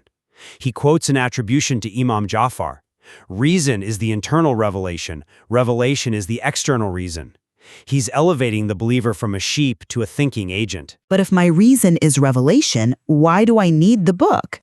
If I can deduce moral law through logic, the text becomes secondary. And look at what he does with dogma. He says if there is dogma, there is no religion. He mocks the traditional miracles, like the story of Allah's camel coming out of a mountain or divine names written on tomato seeds. He calls them TV series scripts, dizzy scenarios. Because they are distractions. He says the lion itself is the miracle. Why do you need to see Allah's name on a pumpkin seed to believe? He's attacking the fetishization of faith. He's saying that looking for magic tricks blinds you to the actual miracle of existence, or the laws of physics, entropy, thermodynamics. But see, this is exactly my point. He replaces the Allah's camel miracle with the second law of thermodynamics. He strips the world of specific divine interventions and replaces them with scientific laws. It's a deistic approach. He implies God set up the rules of physics and sociology and then stepped back. If you strip away the punishment of the grave, you're left with a God who doesn't intervene, but simply lets you suffer the natural consequences of your bad math or bad engineering. And what is wrong with that? Look at his environmental argument. I think this is the strongest application of his rationalism. He quotes the verse, "If your water were to sink deep into the earth, who could bring you flowing water?" A traditionalist reads that and says, God provides rain, so I must pray. Exactly. But Islamolu reads it through the lens of fasad, corruption of the natural order. He talks about chopping down forests to plant concrete, and then going out for a rain prayer. He says the rain prayer is the forest. Rain prayer is the forest. I admit that line stuck with me. Because he argues that you commit the stupidity of destroying the ecological balance, which is God's law, sunnatullah, and then you have the audacity to ask God to fix it via a miracle. He says rain prayer is respecting water sources. Rain prayer is not making the clouds angry. He is shifting the fear from a mythical monster in the grave to a very real ecological collapse. That isn't deism. That is acknowledging cause and effect. It is a powerful environmental message. But notice the rhetorical trick. He frames everything he disagrees with as ignorance. He opens with that heartbreaking story about the doctor, Tunate Arkin, who couldn't save a woman in labor because the men around her were too ignorant to let him touch her. It's emotionally manipulative. He uses that tragedy to label all traditional understandings, like the grave punishment, as ignorance that weighs down religion. It's not manipulation. It's a diagnosis. He calls it a confrontation, a yuzleshme. He says we are using religion as a sleeping pill. He wants a paradigm shift. He compares it to looking at your spouse with fresh eyes to see the truth. He's asking us to look at Surah Al-Mulk without the baggage of 1,000 years of don't rock the boat theology. If a ruler gives a job to his cousin instead of the qualified expert, that is a betrayal of the mulk. That isn't arrogance. That is a desperate plea for ethics in a world drowning in nepotism. Let's go back to the Marx comment one last time. By framing the surah as a manifesto for public ownership, he dissolves the vertical relationship. If milk belongs to the public, where is the submission? The speaker says tisbih, glorification, isn't spinning rosary beads. He asks, do you think the galaxy spins a rosary bead? I love that image. The galaxy doesn't chant, it orbits. It fulfills its function. Right. He says, tisbih is acting in accordance with your creation. For a doctor, it's healing. For a ruler, it's justice. He is democratizing worship. But again, he is removing the sacred pause. If my work is my worship, do I ever need to stop and pray? If my reason is my revelation, do I need the prophet? He says, do not leave this book to the Muslims. It addresses all humanity. He wants to universalize it. But in universalizing it, he might be diluting it into a generic secular humanism with a thin Islamic veneer. I think he's arguing that the thin veneer is actually the thick crust of superstition we've added later. He wants to scrape it off. He mocks the holy cardigan, the Herkei Sharif, and the robes. He says the prophet didn't have a worship uniform. He is tearing down the clerical hierarchy. He wants you to read the text and realize you are responsible. The Amulet, the trust, is on your shoulders. It is a high-risk strategy. When he asserts that Kabira Azabu is purely a political fabrication, he is asking the listener to mistrust 14 centuries of scholarship in favor of his fresh look. If he is wrong, he has stripped millions of a necessary spiritual deterrent. If he is right, he has exposed a millennium-long fraud. And that is the jolt the lecture provides. He argues that Surah Al-Mulk is not a text to be read over the dead to bribe God. It is a text to wake up the living. It is a call to stop using religion as a Ponzi scheme and start treating it as a manual for meritocracy, justice, and environmental stewardship. The punishment isn't a hammer in the grave. It's the collapse of your society because you ignored the laws of nature and justice. And I would conclude that while the call for justice is undeniable, there is a danger in thinking we can purely rationalize the divine. The speaker's interpretation turns the mulk into a political mandate, which is compelling, but it risks reducing God to a set of physical laws and the afterlife to a metaphor. Ultimately, the speaker agrees on one thing. Eden Boulero, what you do, you will find. Whether that's in the grave or in the ecological collapse of the planet, the consequences are inescapable. Indeed. As he said, if you plant barley, you cannot harvest wheat. That gives us a lot to think about. That's all the time we have for today. Thank you for joining us on The Debate.